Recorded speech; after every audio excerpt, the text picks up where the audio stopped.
Thomas Paine, Sam Adams, Benjamin Franklin. These men spoke up for what they thought was right. From their courage came such documents as the Declaration of Independence and the Constitution of the United States.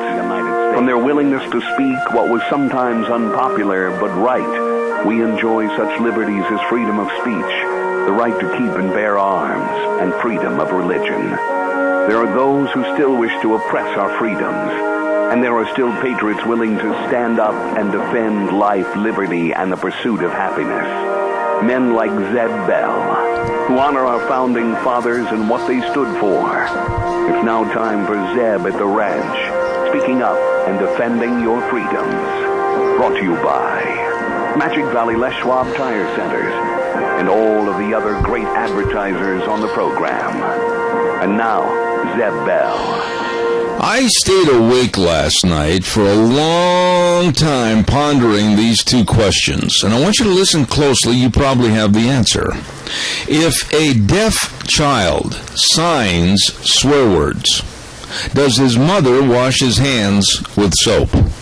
And the other burning question I have, if someone with multiple personalities threatens to kill himself, is it considered a hostage situation? Good morning, everybody. Here comes Kate Smith and God Bless America, followed by a patriot with our Pledge of Allegiance. Good morning, day before Independence Day.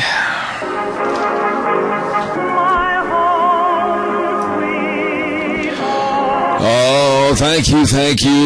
Thursday, the day before 2014, Independence Day on the 4th of July. I'm Zeb Bell, Zeb at the Ranch, and welcome this morning with our major sponsor, your Magic Valley Les Schwab Tire Centers, all 7 locations serving you. And then, of course, some of our great advertisers, including Lee's Furniture, Floors, and More at 459 Overland in Burley, and our friends at Ramsey Heating and Electric at 2600 Overland Avenue in Burley. And without anything else said, good morning, Gina. Good morning, and how are you doing, sunshine? Don't push it. It's Thursday, we already know. You know, it's a busy day for us here on Thursdays. Very busy. And how are you this morning? I mean, everything going well? Oh, yeah, everything's going all right. Just getting ready for, of course, the 4th of July celebrations. We've got the parade tomorrow, and I've got to go pick up my little boy tonight. So today is going to be very busy. And besides all that, it's going to be very warm out there today. It's going to be very warm out there today. And, of course, we will have Michael Rogers on with the weather. But drink plenty of fluids, and please wear that sunscreen. Amen. Hey, by the way, do we have a pledger? We do. We've got Kilt Man on for the pledge. Oh, man. Kilt Man's here. Good morning. Go ahead with the pledge, please. To my privilege, I pledge allegiance to the flag of the United States of America and to the republic for which it stands, one nation, under God, indivisible, with liberty and justice for all. Kilt Man, good deal. You did a great job, and by the way, to you and your family, have a great 4th of July tomorrow. Thank you so much. Same to you. All right, buddy. Thank you. Kilt Man, good old boy. Hey, listen, it's time for the weather, and it's brought to you by Cheney Flooring and Home Design at 1228 Oakley Avenue in Burley. Look for their blue door, big blue door. Call them at 678-6945, and they say they can meet or beat any price on flooring, and they'll give you free in-house consultation. Kyle and Whitney Cheney, good people, great folks at Cheney Flooring and Home Design. Hardwoods and laminates and vinyl sheeting and all the natural stone and Oakley stone. Beautify your house, all the countertops. I'll tell you what, they are good. Cheney Flooring and Home Design, 1228 Oakley Avenue in Burley. And right now, here he is, Michael Rogers Weather. Okay, you're going to get mad at me, but I got to get this done because 4th of July and the forecast says sunny and hot, and everybody's making plans, and I'm sitting up there going like, it's summertime in the Magic Valley. When it's sunny and hot, you got moisture coming up from Phoenix because it's their thunderstorm season. We're going to get that moisture. You're going to get a thunder boomer in the evening. I'm going to tell you ahead of time, this is possibly what's going to happen. It happens every summer. The Weather Service normally just gives you a forecast of sunny and hot. So I'm telling you now, especially in the Magic Valley itself, you got some of that moisture coming up from Phoenix, and it just kind of hangs around, and it gets hot. And you start to see some clouds, and you get a thunder boomer. Now, 4th of July is coming up. You guys are going to be watching fireworks. It's going to be sunny and hot. So if the thunder boomer comes up over the weekend, I told you ahead of time. That way you won't call me back on Monday because you're upset because I didn't tell you. There you go. Have yourself a great weekend. Enjoy the weather. It's the only weather you got. There is the world's best weatherman, MichaelRogersWeather.com, brought to you by Cheney Flooring and Home Design, 1228 Oakley Avenue in Burley. Look for their blue door. Caller, I'll be right with you. Don't go away. I want to remind everybody, normally right now at this time, we have the Burley Livestock Sale Report at 1100 Occidental Avenue in Burley. But you know, tomorrow is the 4th of July. And like I told you earlier this week, there will not be a sale at Burley today. No Burley Livestock Sale Yard sale today. None. No, nada. Don't go down there and tell anybody you heard differently. I'm telling you, no sale today at Burley Livestock, but there will be a sale next weekend on Thursday. You better believe it. All right, caller, good morning. You're on the air. Good morning, Zeb. Hello, Al. First off the bat, I'm not going to jump on you. I'm going to praise you, so just sit tight and listen.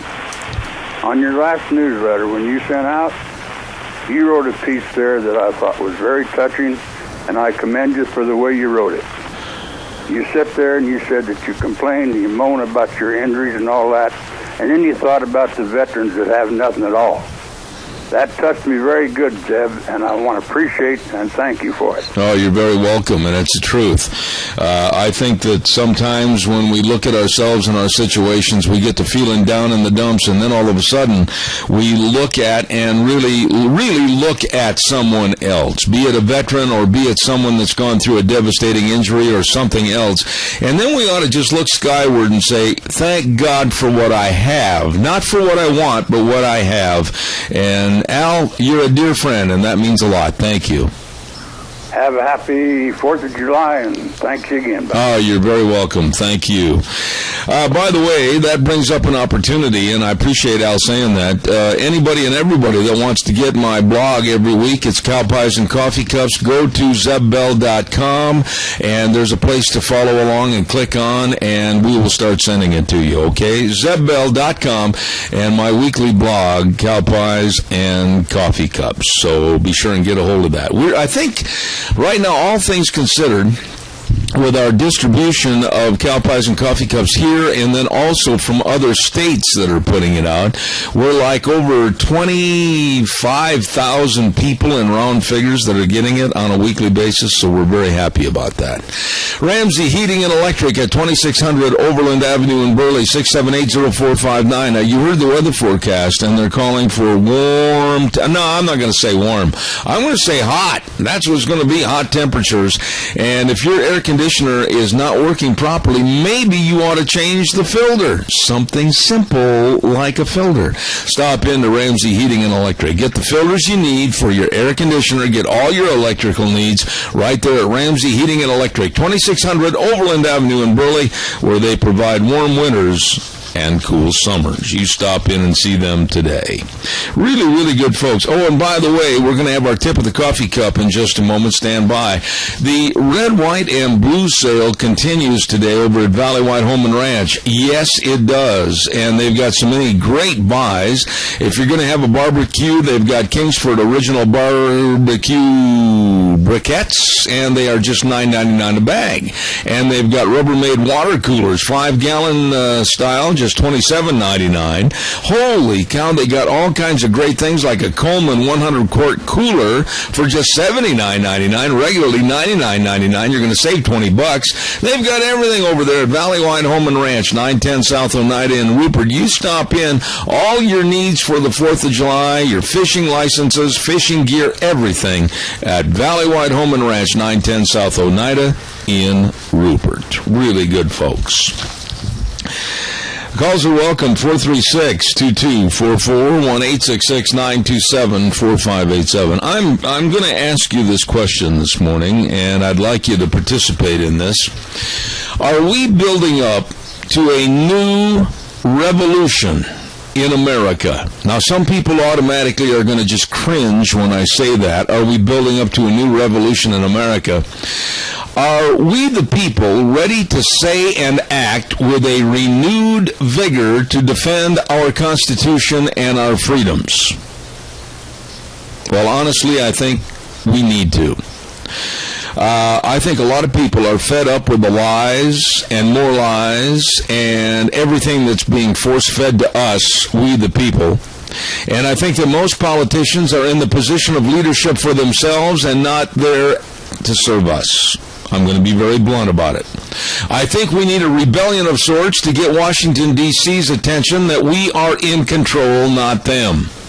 And I think now, looking at tomorrow, the 4th of July, our Independence Day, it's a great time to start. I don't think that we should go any further in our nation's history without showing these politicians and this lack of leadership that we are sick and tired of the pathway that they've chosen to put us on. I don't understand what in the world this administration is doing or not doing. I think there are so many questions now with all the polls that have come out as to why this man, Barack Obama, has allowed this country to slip into the abyss. And he is now by a wide margin on various polls, and all of them show that he is the worst president ever, at least since World War II, and possibly forever in our nation's history. And Independence Day tomorrow. Think about this. When you look up the word independence in the dictionary, maybe you have, maybe you've thought about this, but with Independence Day tomorrow, the 4th of July, the anniversary of the adoption of our Declaration of Independence. What does independence mean? It means freedom from the influence. I looked it up in the dictionary this morning because sometimes we take this for granted. It means freedom from the influence, the control, or the determination of another or others. In other words, it means we're out from underneath everyone else's thumb. We are independent. Freedom from the influence, control, or detriments and determination of others. Think about that meaning, and then think about tomorrow, Independence Day, USA, July 4th. With Obama and the EPA, the Senate, and all of our very regulatory government, I think now is the time to get out from underneath that thumb. I'm going to give you a little story about the EPA and the possibility that this year, 2014, will be the last year that we as Americans might be able to celebrate the 4th of July with any fireworks or any hoopla whatsoever. You're going to be shocked when I tell you this if you haven't heard about this story already with the EPA, so stay tuned. We're going to get into that in just a moment. I want to remind you, sugar beet growers, my good buddy Ron Ellis has got a message for you. That's right, sugar beet growers, introducing Preaxor from BASF, the newest form of chemistry for sugar beets to fight disease and potentially increase yield and sugar content of your sugar beets. Preaxor contains headline and a new compound, Xemium, and that also provides excellent control of powdery mildew. As I said, with the application of BASF's Preaxor 45 to 60 days prior to harvest, you have the potential of higher yields and more sugar content in your sugar beets. Contact your local Ag Chem supplier today or call my buddy BASF's Ron Ellis at 431-6776 or Tim Perry at 844-0682. BASF's Preaxor for your better sugar beets.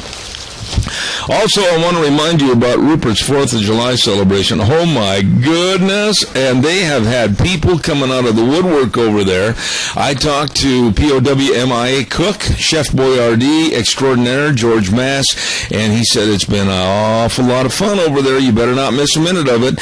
Today, July 3rd, they're going to have all kinds of activity with let me try that over again. Patriotic program, and tonight at the fairgrounds, they've got the Firecracker 5 500 lawnmower races, and just all kinds of fun things. Summer nights at the Wilson Theater. My goodness. And then tomorrow, the big parade at 11. Oh, you do not want to miss a minute of it. Rupert, 4th of July celebration with their theme, Let Freedom Ring. Okay?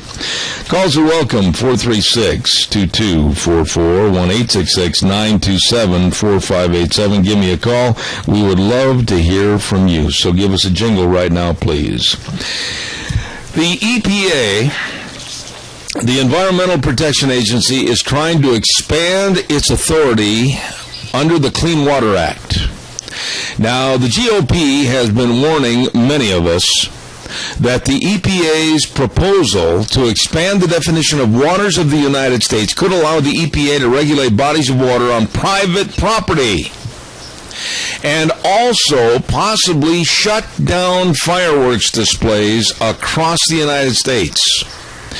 They are now warning that the EPA water rules could threaten fireworks by allowing environmental activists to sue and shut down fireworks shows all across this country. Now, I'm absolutely so mad and just absolutely white-knuckled over this kind of idiocy. Environmentalists have already been using litigation to stop fireworks shows from various areas like in Lake Tahoe, California. Now, the environmentalists down there sued the city of Lake Tahoe, California, alleging that the fireworks show violated the Clean Water Act. And the environmentalists said the fireworks show would result in the unpermitted discharge of pollutants into the lake. Listen to this carefully. The lawsuit demanded that Lake Tahoe pay $37,500 per day in penalties. Oh, wait a minute. Where did you hear these kinds of figures before? Yes, it was over our friend Andy Johnson in Fort Bridger, Wyoming, for building a farm pond. Remember? They came in and threatened him with all these daily fees. This case, $37,500 per day. Well, the show was nearly canceled, but fortunately they were able to get a hold of some of the environmentalists and beg, borrow, and steal, and luckily for residents, the city settled with the environmentalists in April, and this year, maybe not next year, but this year the fireworks show is still going to go on. Ladies and gentlemen, the EPA is an insidious, very, very vulgar, criminal, devilish, any word you want to use, group that is out to take control of every single thing in the United States. I made a joke on the program about 3 weeks ago in a jocular fashion, saying that each and every one of us should go out in our backyards and dig a little puddle of water, dig a little pond and fill it with water. Not funny. Not funny. Because the EPA wants to come in and they want to regulate, listen to this now, virtually every body of water in the United States, including those on private property. I have words that I would like to use about the EPA and what's going on in this country, but it just all falls under what I said a few moments ago. Now is a great time to think about a new revolution in this country. A new way of thinking and defending our Constitution before our freedoms are gone. If this doesn't bother you, don't call. I mean, just sit there in your lazy chair and or sit there at the kitchen table and just sip your coffee. Oh, well, big deal. It is a big deal. And right now we're being taken over by an insidious government that wants to expand and encroach into every area of our lifestyle. Give me a call, 436-2244, 1-866-927-4587. Don't forget our friends down in Elko at the Silver State Stampede, and that's coming up next week on July 10th, 11th, and 12th, in Nevada's oldest rodeo, the Silver State Stampede. My goodness, the kickoff party is going to be next Thursday night on the 10th, and they're going to have a great tri-tip dinner, Western Trade Show, they're going to have old West Bronc ride, and they've got it all planned for you. And then on Friday and Saturday night, the PRCA rodeo action starts right there at the Elko County Fairgrounds in Elko, Nevada. Don't you miss it. Come on down to the Elko County Fairgrounds in Elko, Silver State Stampede. You know, I just don't understand why more of us aren't just livid about what's going on and what they are trying to do. Can you imagine? Now, right in my backyard, and I'll say it out loud, and I basically will defy the EPA to come onto my property and tell me to take...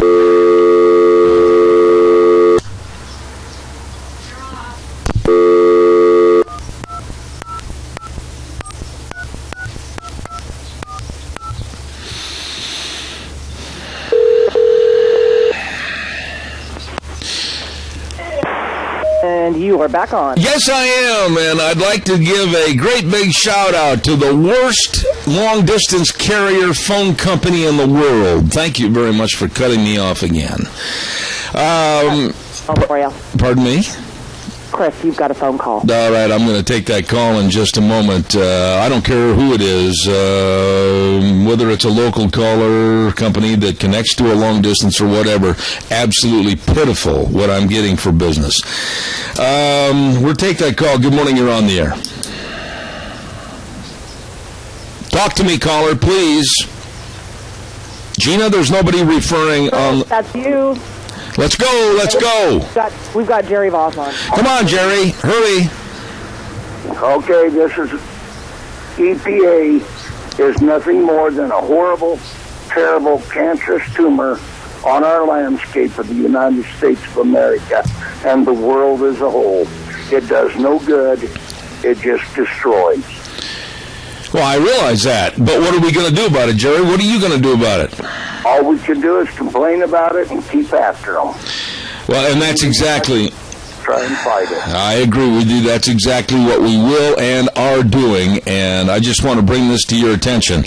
I personally think we need to be very rebellious and do anything and everything to go against their wishes and just taunt them. I absolutely hate the EPA. Okay, I'll get out of the way. Have a wonderful day. All right, sir. God bless. Have a 4th of July you'll remember for a long time, Jerry. Thank you very much. Calls welcome, 436-2244, 1-866-927-4587. By the way, Denny's Restaurant, I want to tell you about this real quick. Since way back, 1953 when the Denny's Restaurant started? And this one right now in Burley, brand new, 611 Overland in Burley, all with Thomas and the rest of the crew. Absolutely outstanding, folks. And the service is impeccable with Terry and the whole crew. I tell you, I just love it. I love the menu. I love breakfast, lunch, or dinner, especially breakfast. That's my favorite meal of the day. You're going to love it anytime and all the time you go in there. Denny's Restaurant in Burley, 611 Overland in Burley, the home of Zeb's Lunch Punch. Caller, real fast. I've only got a minute, or if you prefer, we can talk to you after the Capital Press Ag Minute. Do you want to hold? Would you do that for me? I can hold. All right, I'll be right back with you. Here now, the Capital Press Ag Minute. Today's Ag Minute brought to you by the Capital Press, the West Ag Weekly. Red meat prices in the U.S. are at record highs, reflecting historically tight supplies for beef and pork. Strong demand is butting up against herd numbers impacted by 3 years of drought in cattle country and a hog industry hit hard by porcine epidemic diarrhea virus. Stellar prices are also showing up in cattle and hog sectors. Cattle feedlot profits were $280 per head last week, and packer profits were $81 per head. Cow-calf producers are on target for profits of $480 per cow this year, almost twice their profits in 2013. Average margins for farrow-to-finish hog operations topped $101 per head. For more agriculture news and information, turn to the West Ag Weekly, the Capital Press, and CapitalPress.com. Caller, I'll be right there. Don't forget Snyder's Surplus. Man, we were there for their grand opening, and it is not just a military surplus store. They've got everything in there. Man, I was so impressed with the desks and all the chairs, and I mean, they've got everything. The clothing, it's all there. Brand new store, new merchandise, friendly service. They've always had friendly service at Snyder's Surplus. And don't forget they're located located at 112 South, 200 West of Rupert. Oh, my wonderful folks. Their store hours, 9 a.m. to 5, Monday through Friday, 9 to 1 on Saturdays. Snyder Surplus, serving you. Good morning, caller. You're on the air. Hi. I'm back. Hey, who was it that actually created the EPA? It never was legally voted in. Well, of course, this goes back into the Nixon administration, and we can blame Tricky Dicky for this if you wish, but they have, I think, just absolutely encroached like a cancer and taken the powers, taken is the key word, the powers that they now have, and every single day they are making dictates that are going to hurt and cripple America. Right. And he just created it, and I don't think the Congress acted on it. It just became a devil in our closet. And the problem is, now that we have another president who just signs up for everything, and at the flash of one of his little magic wands, we've got us new laws and regulations. And that is the one thing that separates the United States from almost every other country in the world. We have our own water. Chris, you're a farm wife, and you know probably better than most the value of water for your enhancement of your income, your future, etc.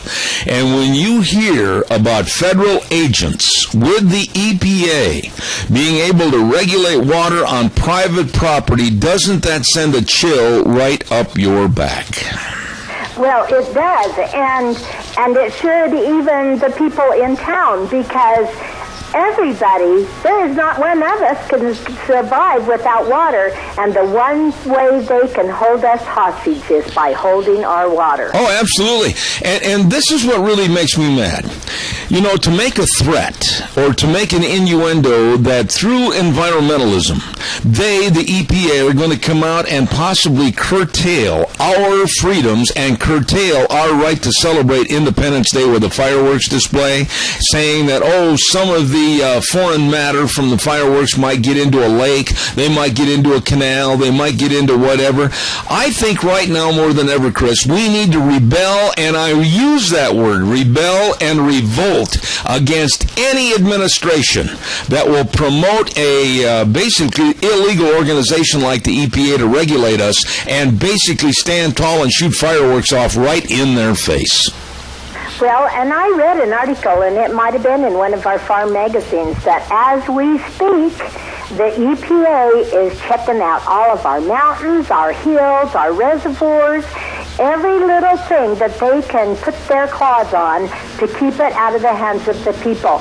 And I swear, Americans are well fed, we are healthy, we have good water, and yet we are being invaded. If we don't stand up, we are not even, like you said, we may not even be able to run up a good American flag next year. You know, but Chris, let me ask you, so you're a great American lady and you've run for political office, etc. Do we not have an obligation to not only our past, but also to our future, to reach a point that says we're not going to take it anymore and we are going to rebel, we are going to revolt, we are going to act like we the people on our Constitution and fight to maintain our freedoms?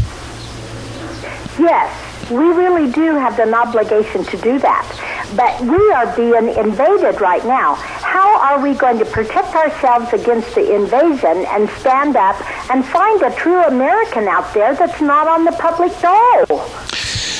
Well, I admit we have problems, but you know something? You and I could sit here. You and I could sit here this morning. You and I could sit here this morning, Chris, and we could denigrate everything that's going on in this country today. But I can't do that. Not the day before Independence Day, not the day before the 4th of July, because I still think and I still maintain that there are the majority of Americans that will look up at that flag tomorrow as it passes by in a parade, or it's lifted over a rodeo grounds, or whatever, and they're still going to feel a swelling of pride in their heart, and they're going to still feel some patriotism, and that's what I'm depending on.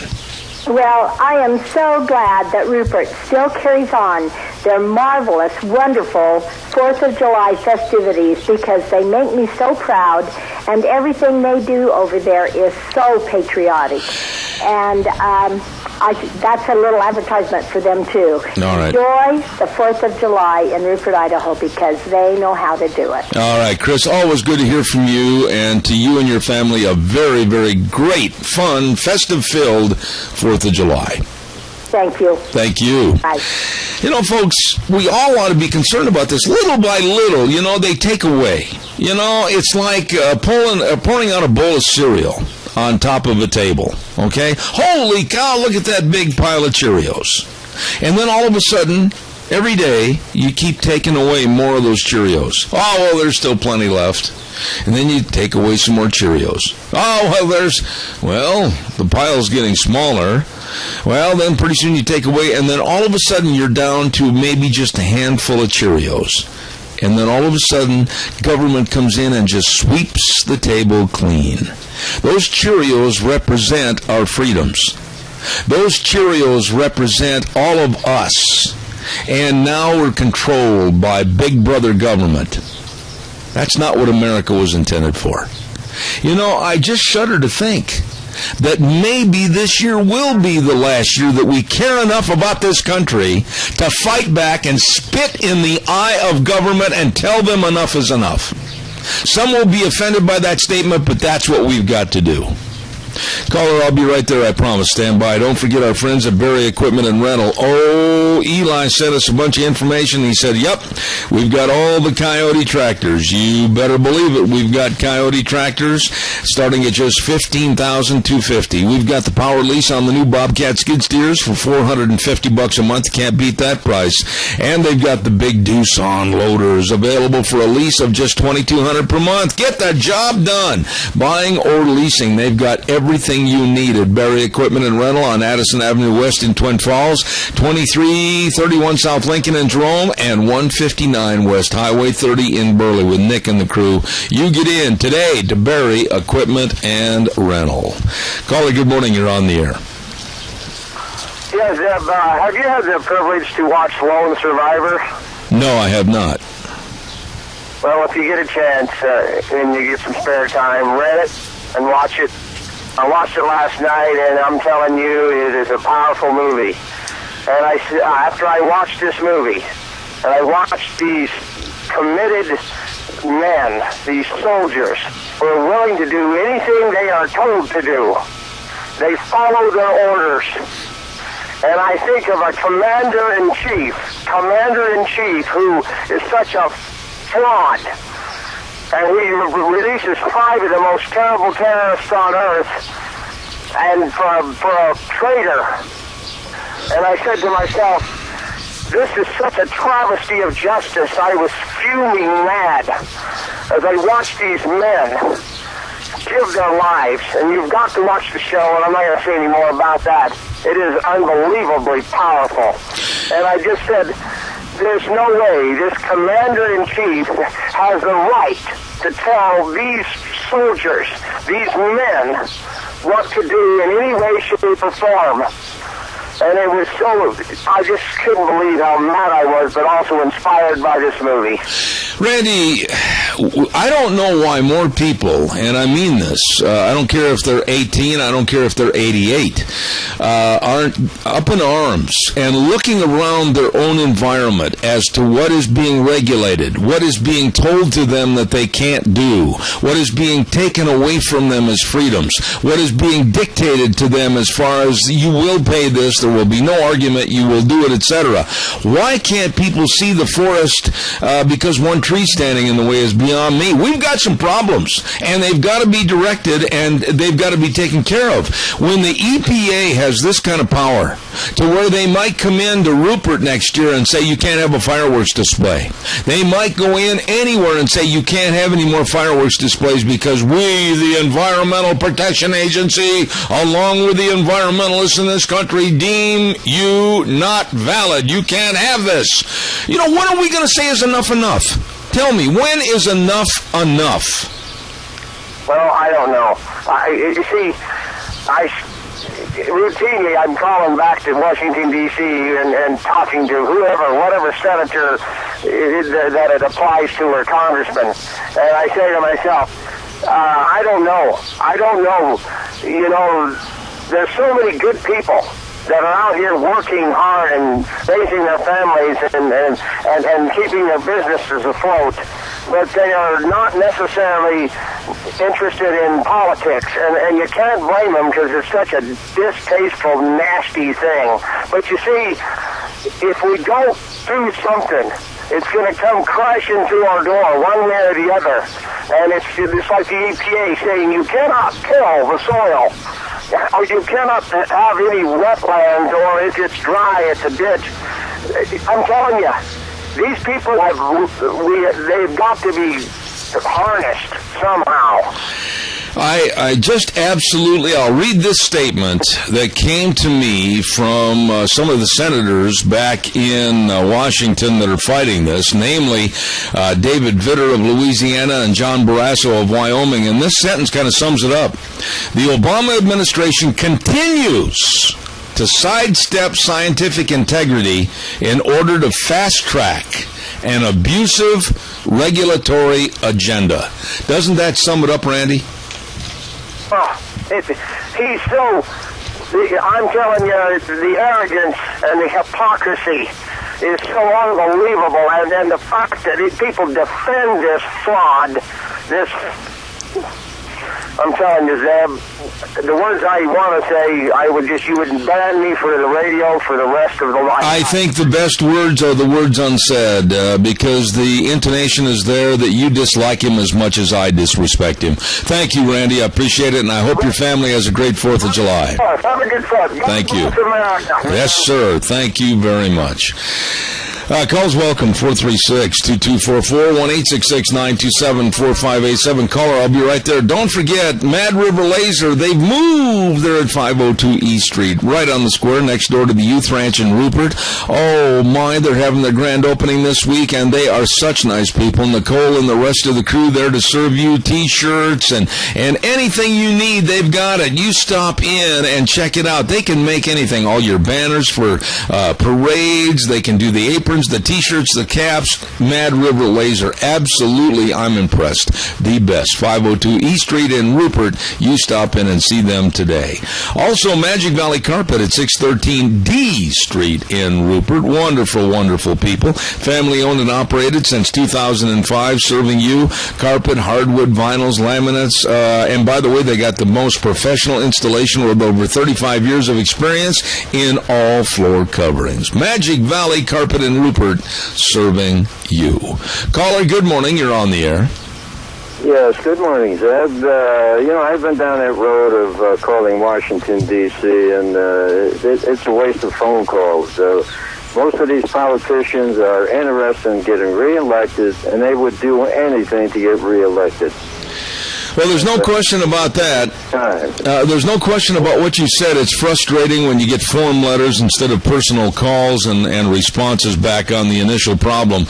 But, Tony, I just want everybody to fight back. I want everybody to say no. I want everybody to say that they're not going to accept any more regulations. I want everybody to tell the EPA, stick it in your ear. I really was nice when I said that. Stick it in your ear, because I absolutely think that we are cowardice if we don't rebel against the EPA. We need to tell them no more. We're not going to take any more of their regulations. That's not the only problem we're facing. It's just invasion of this country. What is Obama going to wait for when there's blood in the streets? I think if that kind of stuff it comes to fruition, where there's fighting in the streets over this immigration thing, he should be dragged out of office, impeached, and done whatever it takes to get rid of him.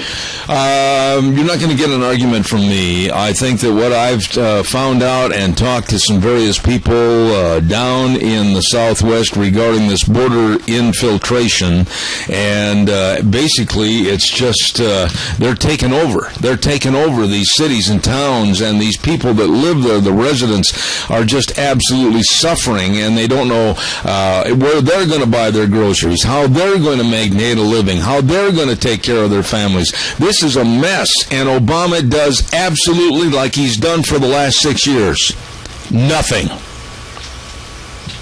Well, these people have the idea that they're taking over America, and so far they're doing a pretty good job of it, because there's no resistance coming out of Washington, D.C. Absolutely well stated. Tony, God bless you, and I certainly hope your day tomorrow with Mary on Independence Day is a great one. Please, thank you so much. Well, tomorrow's a hot dog and hamburger day. All right. Thanks, Tony. Appreciate it. Thank you. All right, bye. Calls are welcome and appreciated. 436-2244, 1-866-927-4587. Time to stand up. I know a lot of you folks think, oh, you're railing on again, Zeb Bell. Yes, I am. Yes, I am. And I'm not going to change. I mean, I'll come right out and say it. If my railing about the EPA and railing about our loss of freedoms offends you, that is your problem, not mine. I'm going to keep on doing it because I don't want to see this country go down the toilet flush. Thanks to a very insidious, criminal, and evil administration and the likes of the EPA. Time for the weather. Burley Glass, 1029 Overland Avenue in Burley, working hard to provide great service to all the communities in the Magic Valley. And by the way, if you're considering installing vinyl windows, they can increase the energy efficiency of your home by 2 to 3 times. I know because we put them in my office. General Ben and the crew did a fantastic job, and I love these windows. You will too. Burley Glass, 1029 Overland in Burley. You call them at 678-1459. Here now is Michael Rogers Weather. Hey everybody, Michael Rogers from MichaelRogersWeather.com. Let's make this down and dirty and quick and simple because it's summertime. Every year I tried to tell you this ahead of time. It didn't work, so I'm going to reverse it this time. And you got a little thunder boomer out there in Twin Falls yesterday, but the forecast called for sunny, and I didn't tell you about it. Well, I kind of did that on purpose because your summertime weather in the Magic Valley does exactly what I just told you. On your forecast, you see all the time sunny and hot, sunny and hot, sunny and hot. And all of a sudden, late in the afternoon, you get a thunder boomer, and you're going to go like, well, where is this coming from? It is the rainy thunderstorm season in Phoenix, Arizona. All the moisture coming up from the Pacific Ocean is coming up from the south. And when it gets into the Magic Valley, 7 times out of 10, the Weather Service doesn't call for a thunderstorm. When you got that moisture and you got that heat building up, you're going to get a cloud and you're going to get a thunder boomer. So this is your summertime pattern for the remainder of the summer. It looks for a high today of 97. 4th of July goes pretty good. 4th of July for you looks really good versus me because it's going to be dark and you guys get to watch fireworks. Have a great weekend. Enjoy the weather. It's the only weather you got. Thank you, Michael. Rogers Weather brought to you by Burley Glass, 1029 Overland Avenue in Burley with General Ben and Leslie and the whole crew. Burley Glass.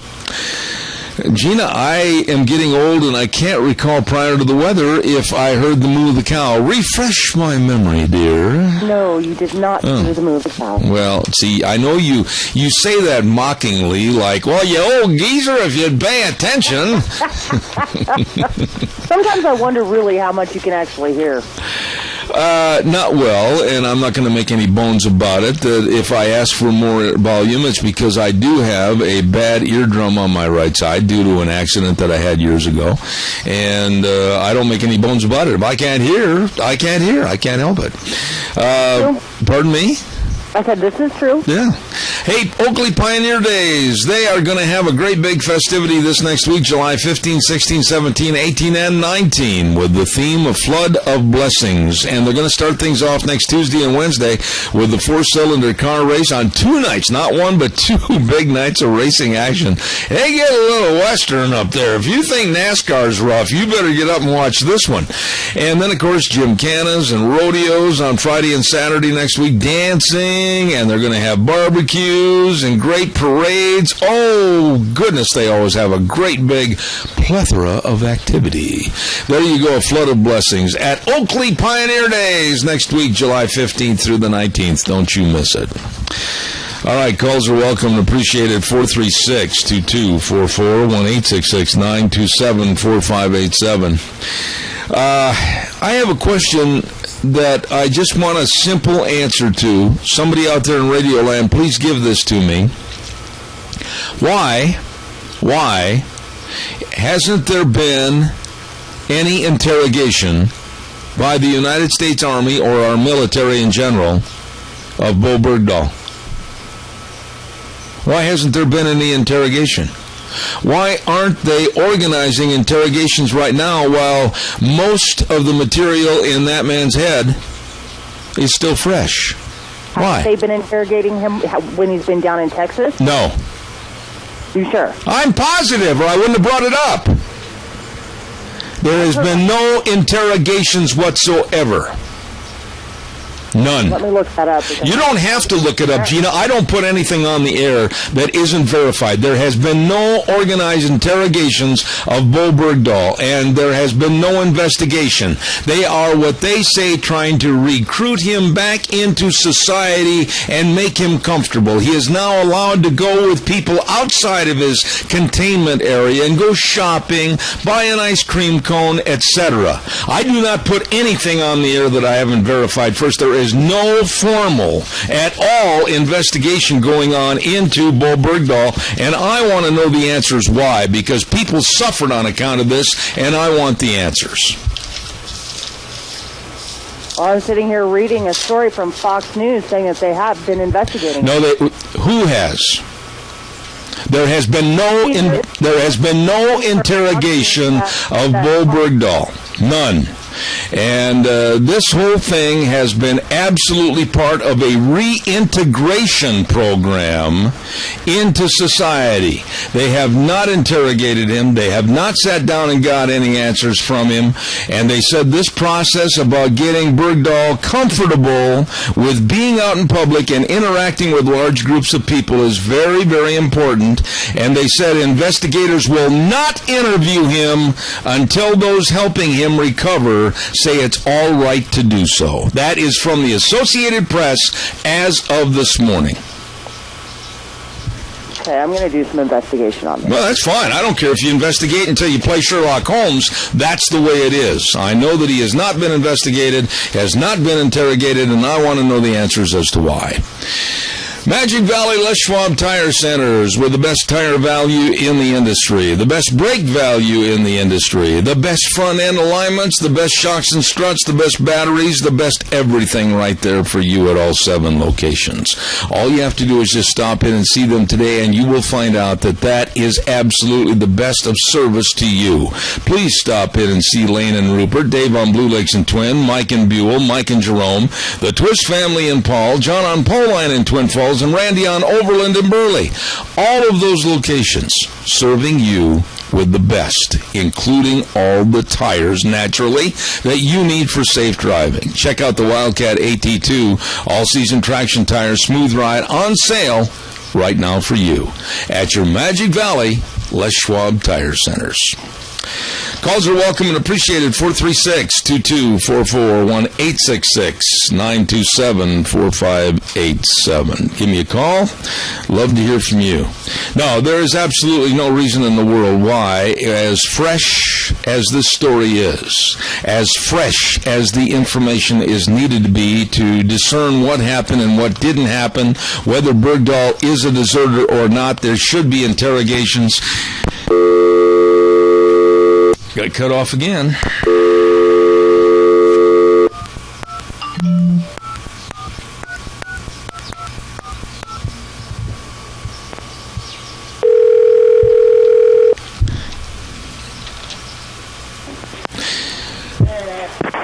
Go. Well, twice in 1 hour, that sets a record for ineptness. I love that. That's great. We're getting cut off twice in 1 hour. Pardon me? Every time it happens, there's somebody is dialing a phone. I've heard it 3 times this hour. Somebody is pushing buttons on a phone. Well, nobody here. That's just it. Deanna's sitting here right now in my office. I know. Deanna and I have talked about this many, many times. Whenever this happens, it sounds like somebody's dialing a phone. And just when you got back on the phone with me, somebody pushed another phone button. You know, it is so... I'm spending way too much money for this program as it is. And then to have the ineptness and the absolute juvenile attitude of being cut off by my long-distance carrier, I just don't understand why. And then I call and I say, why is this happening? And they go, well, I don't know. Well, we'll try to figure it out. Well, I hope they do try someday to figure it out. But in the meantime, what happened to service in this country? When you pay for a product or a service, why don't you get service? That's my question. It's frustrating. It really is frustrating. And my temper doth show. I hate redialing in the middle of a program, and I don't like cutting anybody off during their being a guest on this program. It's got to stop. Got to stop. We did not have our tip of the coffee cup this morning, and the tip of the coffee cup goes to Kiltman and Lori May. We say thank you very much for being such dear friends. And also somebody else that's really they've helped so much over in Rupert for all the different Rupert festivities, and now especially during the 4th of July, and that's George and Donna Mass. They've got the POW-MIA trailer over there, the Cook Shack trailer, and they do so much. So our great big tip of the coffee cup goes to them this morning, and Gina, if you would, please. That is so good. There you go. Coming up next hour, we're going to have the Chamber of Commerce report. We're going to have Vicky's Country Gardens with the Gardening for Idiots. Needless to say, it's me they're talking about because I'm not a very good gardener. I'm learning, though.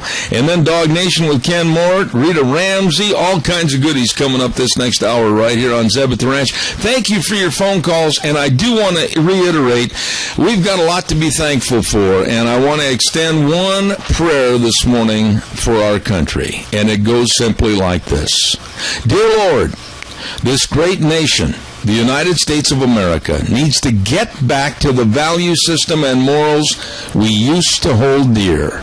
Please help us, guide us, and forgive us for leaving the way we should be. Thank you for your blessings, and I pray that you will continue to show your mercy and grace to a land that is a beacon of hope to the entire world. Thank you for letting this country again honor our Independence Day. In Jesus' name, amen. We'll be back in 6 minutes.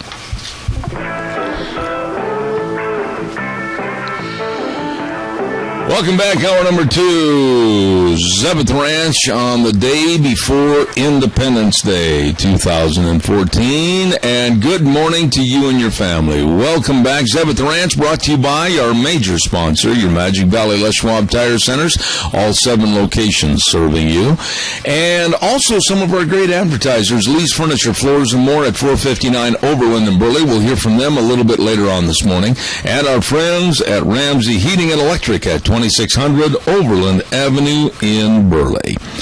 Coming up in just a little bit, of course, we're going to have our lovely lady with Vicky's Country Gardens, and Vicky's going to be on the phone with us. But right now, I also want to remind everybody about Handsome Mortuary.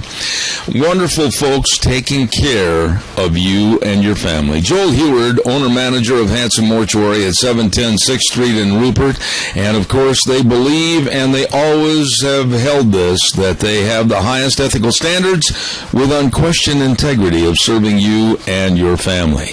They pledge to serve you as you would want to be served and treat your loved one as you would want your loved one to be treated. So please, write this number down and call them for pre-planning of funerals. We all should help alleviate a lot of the stress and worry to our families. 436-5636. Joel Heward, manager, Handsome Mortuary, 710 6th Street in Rupert. Really nice people. All right, let's go right over now to the Chamber of Commerce, and boy, with the weather we've had here in the Magic Valley lately, that is a postcard of happiness and everything's perfect. Good morning, Kay Cameron at the Chamber of Commerce. Good morning, Zebel. How are you today? I'm wonderful. It's a beautiful day right before a great, beautiful weekend, and I'm great. Okay, well, I'm just tickled pink myself. What's going on with the chamber? What are some of the hot issues that you want to discuss this morning?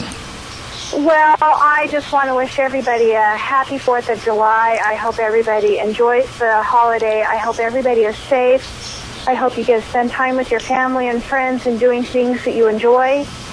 And, again, just be safe because with the fireworks and the different things, there are tendencies for accidents to happen. But be careful and be safe and have fun. I couldn't agree more, and there's so much going on, and there's going to be a lot of traffic on the roads. There's going to be a lot of people going camping. There's going to be a lot of people fishing. There's going to be a lot of fireworks. There's going to be a lot of gatherings. I mean, there's so much to do, but just think ahead. Slow down a little bit and ponder the family safety. Absolutely. You know, the 4th of July is really one of my favorite times of year. First of all, it's summertime. It's always warm and hot and sunny and beautiful. And there's just something about celebrating the independence of our country that is just really special, and it's patriotic, and it's so fun to go to all the community celebrations and see everybody in their red, white, and blue. And it just makes you feel good and makes you it makes me, anyways, I'm proud to be a part of this country and to live here and to be able to celebrate our country's independence. Absolutely. And, of course, your office, the Mini-Cassia Chamber of Commerce, in, I think, one of the most beautiful settings right next to the Snake River and everything. I mean, you've got a perfect place to kind of just sit out there and look out the window and say, wow, are we lucky here in Magic Valley. Oh, absolutely. And I'll tell you what, driving across the bridge this morning, the Snake River is absolutely gorgeous this morning. And it's warm outside and the river is glassy. And to see a little bit of snow up on the peaks of the mountains, it's just wonderful. Okay, so, yeah, just enjoy the weekend. I love our community. I love everything about it. Kay, what is coming up that maybe you want to highlight for the rest of July and or going into August? August, it doesn't seem possible. There are so many things coming up. The Dance Festival is coming up in July. We have tickets here in our office that are for sale for the Dance Festival if anybody's interested in attending that. The Wake on the Snake is coming up, Declo Days, the county fairs. There are so many activities coming up. There's just not even time to talk about all of them, but you know, tonight on the Rupert Square is the patriotic program, and when they honor the veterans and they bring in a great patriotic band, and it's going to be a spectacular program. They've had live music on the square every night. They will have live music again on Saturday night, so they're celebrating all the way through the 5th. And the parade is tomorrow in Rupert. There's a parade and festivities in Albion. There's festivities in Malta. There's just festivities all over our community. So enjoy them and have a great weekend. I tell you, that's the best way to wrap it up right there. Enjoy all the festivities. Have a great weekend. And how can people get a hold of you and the Mini-Cassia Chamber of Commerce? Come by and see us. We are located at 1177th Street in Hayburn, right on the beautiful Snake River, as I said earlier. Give us a call at 208-679-4793. And then you can like us on Facebook, follow us on Twitter, and find us on the internet at minicassiachamber.com. All right. Kay Cameron, the very best to you and your family for this Independence Day weekend, and we'll talk to you next Thursday. You too. Have a great weekend. All right. Thank you. Lovely lady in the Chamber of Commerce. Thank you very, very much.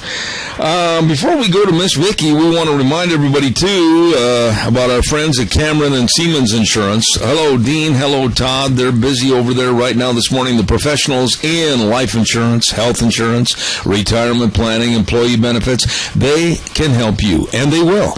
Dedicated and responsive to your needs, and they always are accessible and devoted to serving others that have questions. And don't put it on the back burner. Find out and make sure you're covered today.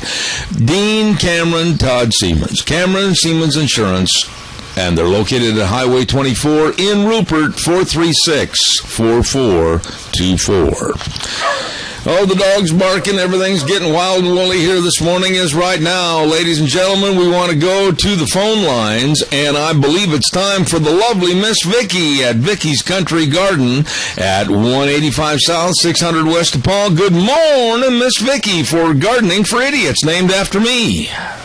Well, good morning, Zeb. How are we doing on this fine July 3rd? Oh, I'll tell you something. It is warm. It's going to be hot today. There's no question about it. And with these hot temperatures, I would imagine you've got some very, very important information as to not only how to take care of the gardens, but also the lawns and the flowers and everything else. So I'm just going to turn it over to you. What do we need to be doing? Okay, well, we're having all kinds of problems with the blight, and that the heat is bringing up the blight in the tomatoes and the potatoes and some of the different peppers and everything. So get your fungicides going. But just one main thing to remember in the heat is when you're applying fungicides or insecticides or fertilizer, if you're foliar feeding, like using your Miracle Grow, that type of stuff on your flowers and stuff. Do not do it during the heat of the day. Do it early mornings. And when I say early morning, I mean 7 o'clock. It gets much past 9 or 10, the heat's coming up, you're going to burn stuff. Or wait until the evening, until about 8:30, 9 o'clock, when you know the temperature is going down. Okay. You spray that kind of stuff during the middle of the day. When it hits 85, you're going to burn everything you've got. You know, Vicki, Remember, don't do it early. Don't spray during the middle of the day. Do your spraying early morning and in the evening. Now, if you're using Roundup and that type of stuff, that doesn't make any difference. Just remember with Roundup and 2,4-D, be careful spraying around your yard and in around your lawns and things like that, because if it hits 85 to 90, which that's where we're heading now, those two chemicals can what they call volatilize, form a little cloud, a little breeze, and they can move right in and kill roses, they can kill flowers, they can kill all kinds of things. Oh, my goodness sakes, all right. That's the one thing to remember with the heat. I did have a caller. Is Roundup, 2,4-D, weed killers of any kind. There again, try to do it earlier on in the day so it has a chance to absorb in and be attached. You don't want to be spraying that liquid because it can, what they basically call it volatilizing, and it will form a cloud and it can move across, and just a wind drift can do some, if it doesn't kill, it can do some major damage to shrubs, trees, plants, gardens, all kinds of things. Oh, my, okay. Now, I did have a caller last week after the show was over. 2 weeks ago. I wasn't on last Thursday. And this person said, basically, I'm relatively new. I'm from an eastern city. I don't understand all the gardening terminologies, etc. When you have something on your program like mentioning, and you just mentioned the word blight, a lot of people don't understand what that means. Would you be more explanatory in what those terms mean? And I said I would ask you. So there you go. We've got a golden opportunity. What does blight mean for those that are new to gardening? Blight is a fungus, and there's probably 50 different varieties of it. It can show up in tomatoes if your leaves are turning real dark and rolling. Your new growth is rolling up, and it's got kind of a black-green look. And if you open those leaves up, you'll see some kind of a mottling, kind of a spotty type situation on your leaves. That is a form of blight. It can also come into, blight can be yellowing of the leaves with brown spots in them. That's another form of a blight, which is a fungus. It can be in fruit trees. You'll have a whole bunch of little speckles. It looks just like you shot it with a shotgun. Those leaves are going to they'll have holes in them. They start with just little tiny spots like they got the measles, and it goes from there to holes in the leaves, which is called shot hole fungus. I know that's a funny name, but that's the name of it. And that is one that all of these things require a fungicide.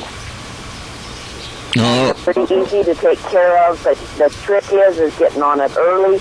If you don't show any signs of these things in your tomatoes, potatoes, peppers, we're even seeing powdery mildews and things on squashes. Get your fungicides going now. Prevent them from getting in there.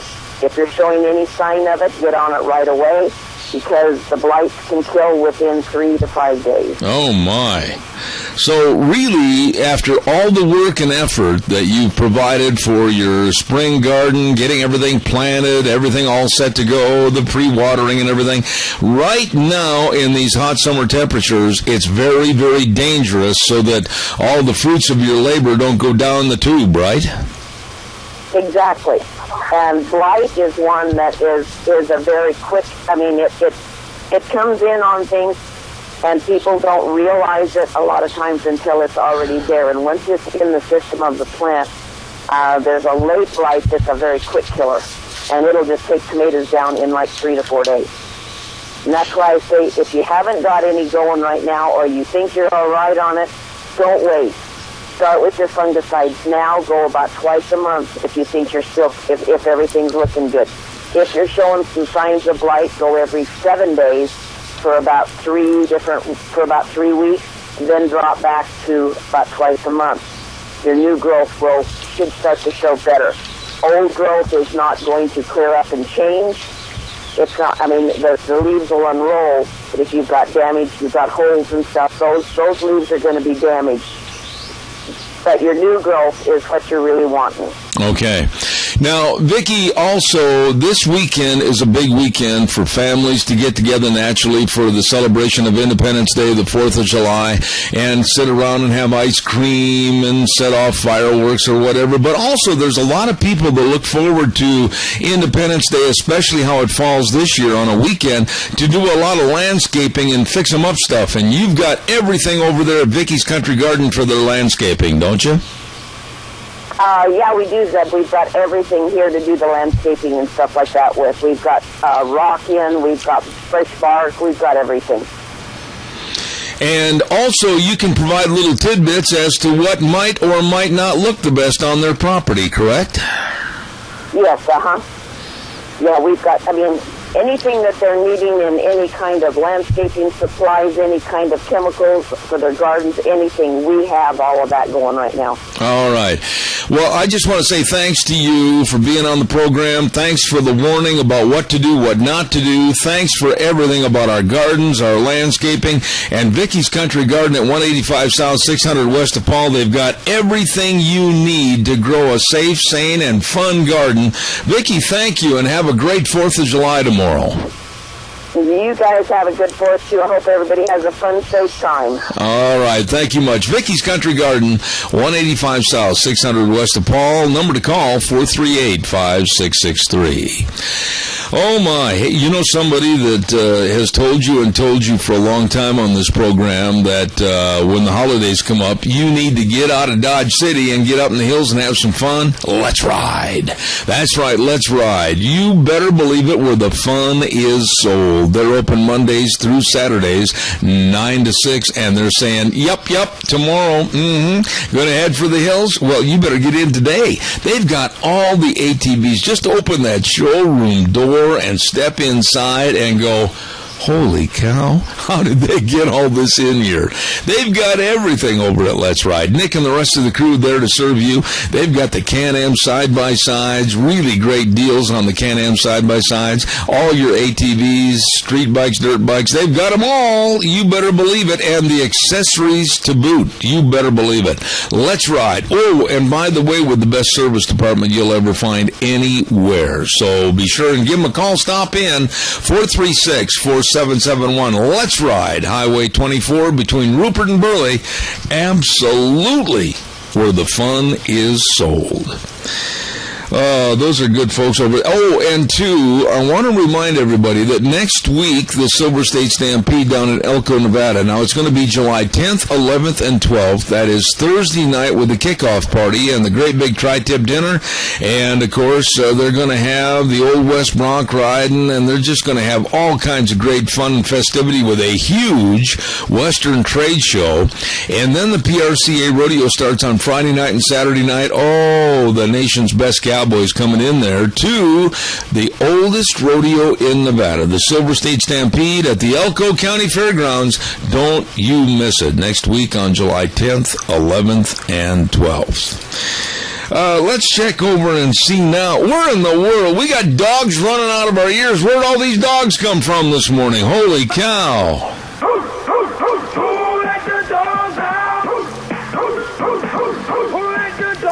I was watching a segment on television this morning, and they were talking about all the various dogs that are being picked up around the nation, and they said that they're really having an influx of, I guess, dogs that have been abandoned, etc. And we have with us Minidoka Animal Control, Ken Mort, an old friend. Ken, why during the summer do we have so much, as far as numbers of dogs that have been turned loose by their masters? Because they can't afford them. Thanks, Ken. Yeah, you're welcome anytime. Actually, Ken is out on a skunk call right now, so because that is very important stuff. Nobody wants a skunk around their place. So he's out on a skunk call right now. So, but to honestly answer your question, because people can't afford them.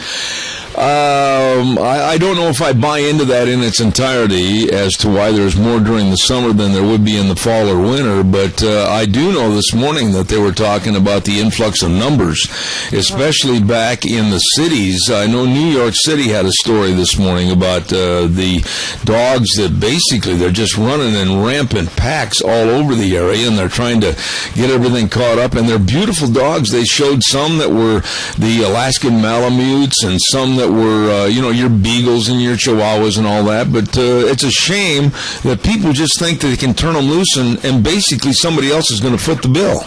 Yeah, no, it doesn't work that way. To be a responsible pet owner means that you have to take care of your pets and take care of them well, so that's kind of a sad deal. But right now, of course, over at the Minidoka Joint Powers Animal Control Shelter, he wanted to feature Lulu. Now, Lulu is a sweet little black lab cross. She's about 4 to 5 months old. She was an owner surrender, and so she's very, very shy. She's a little bit unsure of herself, so she needs some love, and she needs to have somebody, a family, pick her up who's going to love on her and play with her and everything and make sure that they're going to give her forever home. She's all ready to go. She's got all of her shots. She's been wormed, and she actually is up for adoption as of yesterday. And by the way, how old is Lulu? Lulu is 4 to 5 months old. 4 to 5 months. So just basically a puppy that could really form a personality with a special family. Yes, very much so. And she's just, I see a picture of her, and she's actually laying down. I'll be putting that up on the Facebook page. But she looks like a real sweetheart, but she's unsure. Her family that she knew had to give her up. And so she's just a little bit on the shy side, so she's looking for a forever home. So if you or somebody you know would like to make a play date with Lulu or any one of the other available pups over there at the shelter, you can always call the shelter at 438-2200 or just give Officer Ken Mort a call. However, not right now because he's on a skunk call at 670-7268. We don't want to let him in the studio after he's done with this job. He's going to need to bathe in tomato juice. Now, remember, 4th of July, people. Dogs and cats do not like all of the loud noises. Now, we just had the big old fireworks display Tuesday in Rupert, and when that was going on, honestly, my dog Shelby, she goes and she hides underneath my bed. She does not like the sounds at all, and that's normal for most pets. Now, a lot of people doing their own sort of fireworks displays at their houses and everything. Make sure that your pets are in a safe place, whether it's in the bedroom. Make sure that they're surrounded and they're not going to get afraid because they will run. They will try and hide, and if you don't have your dog either chained up or in its safe place, they're going to take off. So make sure that, when the fireworks happen, that your dog or your cat are put up and nice and safe. Okay, now, I want to get back to Lulu just for a quick second before we wrap that up. Black Lab Cross. When you say a cross, a lot of people will say, well, what's she crossed with? Do you have that information? It's not up on the website. He did not put it on the Facebook page, so probably they're not quite sure. Okay. But they do say she's from the looks of her, she's pretty much all black lab, but black labs don't have white on them. Well, I will say this. I like the terminology. Go in and have a play day date with Lulu. Just sit there and kind of see if that dog's personality is going to mesh with your and your family's personality. I like that attitude. Yeah. My problem is with all these puppies, especially puppies, a guy goes in there and says, I think I'll try this one, this one, this one. I'd end up taking 27 of them home. That would be my thing, too, because, of course, you know me, animals seem to know that I am going to be their savior, and so they kind of attract to me. Oh, so. She is a sweet little girl, so just definitely stop on by the shelter, check her out. All right, the number. 438-2200 or call Officer Mort at 670-7268. And leave him alone today until he gets his tomato bath, because he's in a doggone skunk-infested area. Look out. All right, who let all the dogs out anyway? Dogs out! Who let the dogs out? We appreciate Dog Nation and Ken Mort and Minidoka Animal Control. Yes, sirree, Bob. Hey, let's take a look here real quick, and I want to remind you, too, before we have Rita come on the line, Harris Plumbing NG, for all your plumbing service needs, don't forget one call, that's all it's going to take. Excellent service. Now, I'm going to underline that word excellent and say, yes, I know, because he is my plumber. I'll guarantee you, when we've had the need for a plumber, they have been here, got the job done. They're reliable, responsible, and very professional, and I suggest you give them a call. Harris Plumbing NG. Nathan and the crew, one call, that's all. 431-8633. You call them today. I thought we were going to get a call earlier this morning from a good friend of mine regarding a team roping last night, but right now we're almost a little bit past the time where I can get that on. Dave, I was going to try to get you on the air this morning. And right now we're going to, I think she's on the line waiting for us. We'll check it and see. Rita Ramsey, are you there this morning? I am here. Good morning. Well, good morning to you on this day before Independence Day 2014. And what are you and your family going to do tomorrow? Actually, my husband and I are going to drive up to Rexburg and go to the parade with our kids and see the fireworks tomorrow night and just have a good time with our kids and grandkids. Oh, man, now that sounds like a lot of fun. Rita, you know, you kind of touched on a couple of the key points that I was going to lead into this morning. Over the last couple of weeks, we have been deluged with illegal alien children coming up from South America through Mexico, and I'm not buying this status report of 4 and 5 and 6-year-old children traveling by themselves, and we've got a complete mess going on at the border with the disease factor, the lice factor, who's going to feed them, who's going to clothe them, who's going to take care of them. All of this, you have to point your finger right at Washington, D.C. and the botched Obama administration. It gets worse every day. What are your thoughts?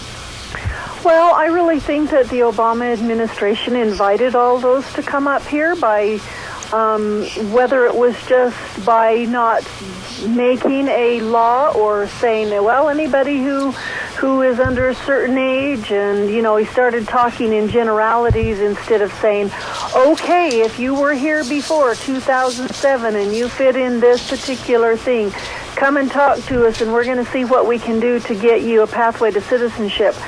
The thing that bothers me the most about what he was trying to do is a lot of those kids who have been here because they came with their parents and their parents were illegals and now they're not actually citizens themselves, is why could they have not been doing stuff to become citizens if they really wanted to? Mm-hmm. Absolutely. And so for the Obama administration to basically invite all of those that are going to come, because we're not going to send you home or anything else, just give them free rein to do it.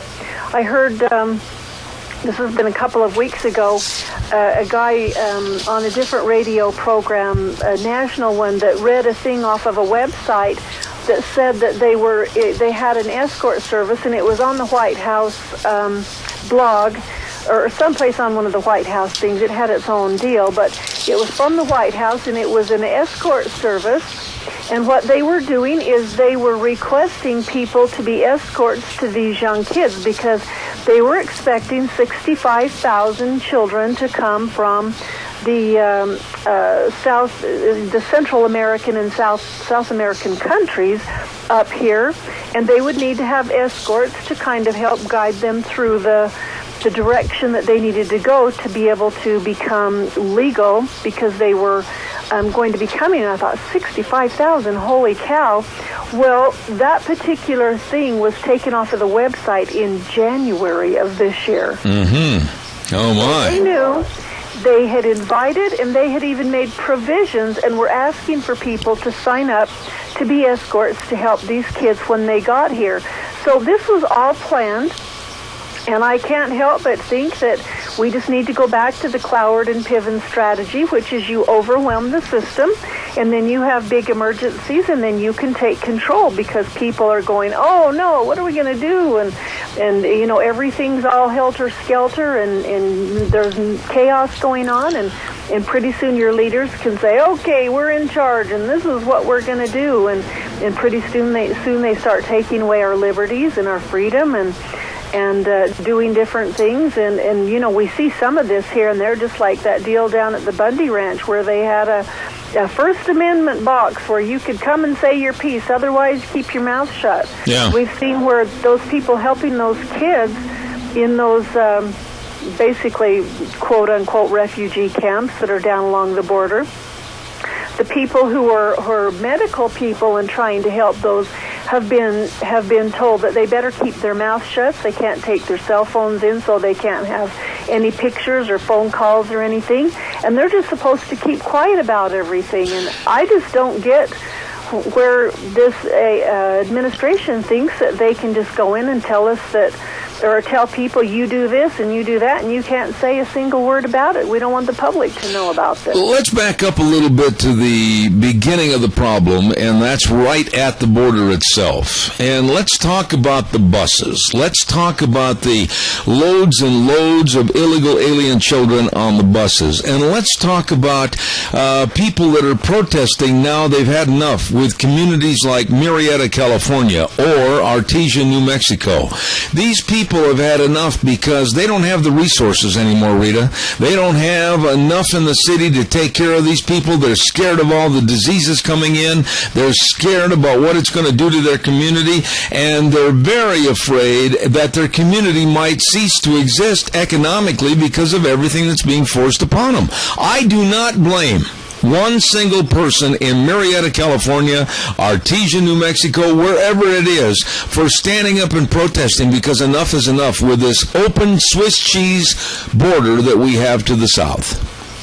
Well, that's absolutely true, and if the truth were known, this one bus or two buses, I think there were just a couple of buses going into that California town, but if they let them come, how many more buses will they let come? That's just it. Where are they going to shut off the faucet? Are they going to say, well, we're only going to send 60 kids into this community, and we're only going to send 60 kids into this community, and we're going to find 100 or 1,000 communities to send different kids to? The problem is it's not just the kids. Once the kids get here, they'll send for their parents, and it'll be their parents and their brothers and sisters and their grandparents and their aunts and uncles and cousins. And all of them will be coming, because you can't let a child be here without their whole family. That's what they're saying. And so it's not going to be just, those few kids or whatever. And they will overwhelm those communities, and those communities will not be able to function properly. Well, I want to go back again even further in this story and ask you a question about the orchestration and organization of this entire mess, and that's what it is a mess. I don't care if it's Costa Rica, I don't care if it's Guatemala, I don't care what country it is. The organization of putting all these kids together with the coyotes or whomever is going to take the money and try to push them across the border thousands of miles north into the United States. I mean, talk about the orchestration. 3, 4, 5, and 6-year-old kids up to 17 or 18, and especially some that they now convinced themselves and the government that, oh boy, we got some members of MS-13 and everything else. But the orchestration of putting this all together, Rita, did you think, and have you studied, who put all this together to basically thwart our borders and us? Well, I can't help but just blame the administration. And now, if their hands aren't dirty, they've not clarified or made any kind of change to try and divert the problem. You know, it's just like, Bill O'Reilly just makes me really mad, but he actually had a point. You know what? The president in one day's time could send the National Guard down to the border and stop it immediately. There's no question. Yeah. He could have people there tomorrow. But they don't want to do it. They aren't going to do it. That isn't their plan. I still think their plan is to overload the system, and then it's just another big emergency that we have to deal with, and gives them a little bit more control. I'm sorry to feel that way, but with everything that this administration does, just leads a person to believe that that's the case. I don't know if you saw the story or not, but I want to refer to day before yesterday. Actually, it was in yesterday's paper, pardon me, the USA Today. Second page of the central portion of the newspaper with all the international news. And they ran a story in there, Rita, by an author to USA Today by the name of Alan Gomez. And he wrote a full-page article about how in the world could we, the United States citizen, be so hard and callous not to accept all these children. And it echoes other people like Kirsten Powers, Democratic strategist, spokesman for the Liberals, Juan Williams. And they're playing on the heartstrings and looking at us, conservatives and people that say enough is enough, and they're demonizing us and saying that we are the ones that are guilty for not accepting all these masses of children. Rita, at first I felt compassion, but now I'm starting to feel animosity. Why are we being held accountable and to blame for all these problems when they're being thrust upon us? Well, I think that that's just the liberal and the progressive way. As they start throwing the race card around, they start saying that we're not compassionate. They start blaming us and saying that, you know, we're the bad guys because we don't want it. They never look at really what the problem is, and if they weren't trying to cast blame someplace, they would actually look and see what has happened. We can't keep doing this. We're going to collapse. Our society is not going to be able to withstand all of these different things with our economy not moving. Our economy isn't moving along. All he's trying to do is cast blame to somebody else, and that's to divert the blame from the president, who he must be a big proponent of. And that's fine if he thinks the president's doing a good job and everything, but I'm sorry, but we're not racist. We are compassionate people. We give more than any people in the world, and we take them in. All we're asking is that they come legally. I heard on an early morning show today where there was a guy who said, you know what, those people who have come here legally and gone through the process and become citizens need to be the ones who are speaking out right now and really making their voices heard of how unfair it is to just let all of these kids come in, which will be bringing all their families and everybody else. When they made the steps that they needed to, they paid the money, they waited the time, and they did everything that they needed to do to become American citizens. And now all of a sudden we've got carte blanche and it doesn't matter. And we're bringing in a bunch of people that are going to be a drain on the system instead of helping the system. Rita, when you look at not only this system with immigration and Obama making a statement the other day, hey, you don't like it, sue me, basically kind of a Chicago punk attitude, and then, of course, what's going on with his failed, if he ever had one, foreign policy, what's going on with Obamacare, what's going on with the Supreme Court rulings against him, not only on the unions, but also on with Hobby Lobby and Conestoga Wood, saying that they don't have to pay for abortive materials. This presidency is a failed presidency. There's not been one thing, and I'll stand to be corrected on this, but I think I'm right. As a matter of fact, I know I'm right. This presidency has not put forth one single issue in 6 years that's been a quote-unquote success. Would you agree or disagree? Oh, I absolutely agree, and that's what's really sad about it. Now, in defense of, and I'm not defending the president, but I'm saying he's not the only one to blame. The Senate and the Congress are the ones that just really make me upset about this whole thing. They should be screaming to high heaven, and should have been for the last 3 years at least, that there's a lot of stuff going on that is not supposed to be going on. We can't put up with it, and therefore start taking some action, showing that they're working for the American people. But we're not hearing anything from them. We're not hearing anything from them, but we, as I stated earlier this morning with Independence Day, we have right now, I think, an obligation to not only our past generations, our grandfathers, our fathers and mothers, etc., but also to our grandchildren and future generations to try to get back to the Constitution and also our freedoms. And you know what, Rita? It might be a little revolution in America, whether it's at the ballot box or whatever, because little by little, like the story I had first hour on the EPA trying to come in and regulate more of our lives and take things away from us, we cannot keep being subjugated to these people taking all these things away. Well, and this is where the education thing comes in. We haven't been educating people on the Constitution in the schools for probably 30, 40 years now. I mean, some of the teachers will do a little bit here and there, but they're not educating. We're not getting it. I didn't get it as a student, and I've been out of high school for over 40 years.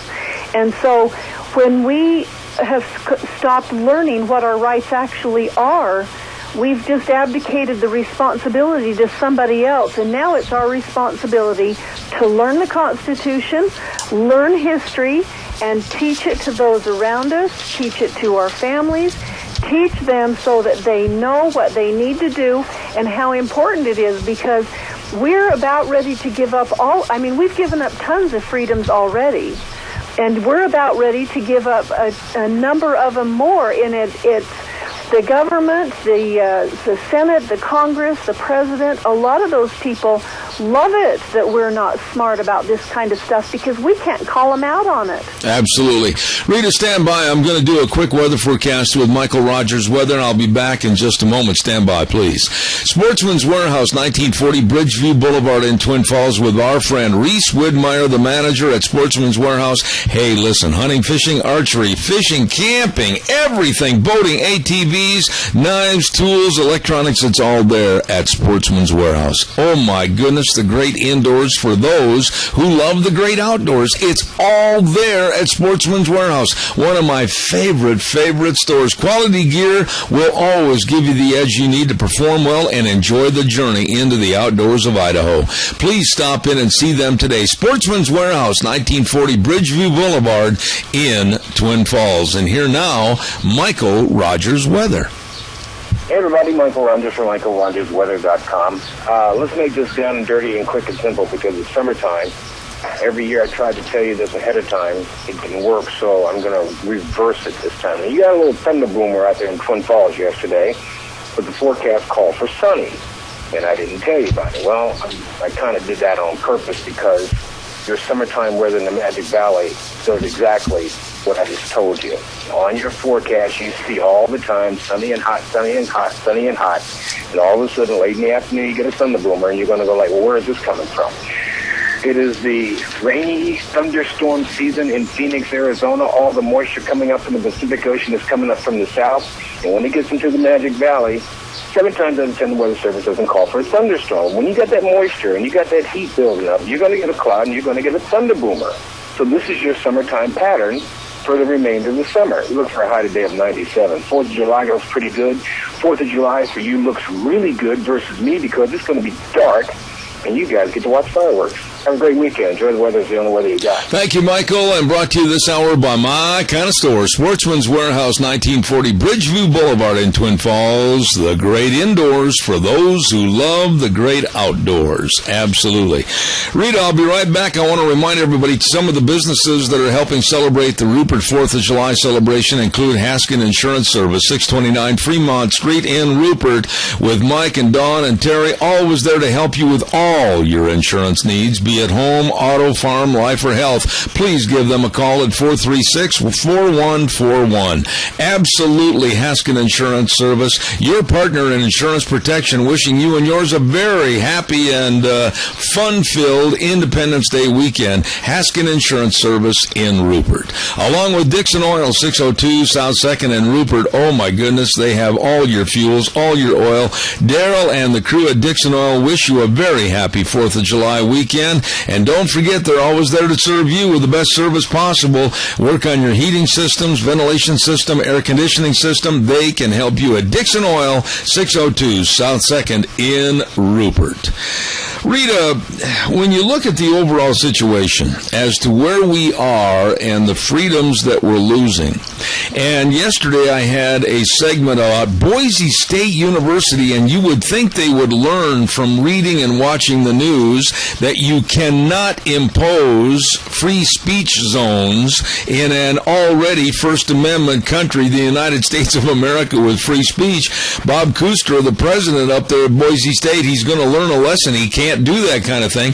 Why do they think they can impose pushing people into corners as only places where they can use their free speech? Well, it comes down to one thing, and that's education. If everybody knew that they had free speech and recognized it and took it serious, they would have told him right off.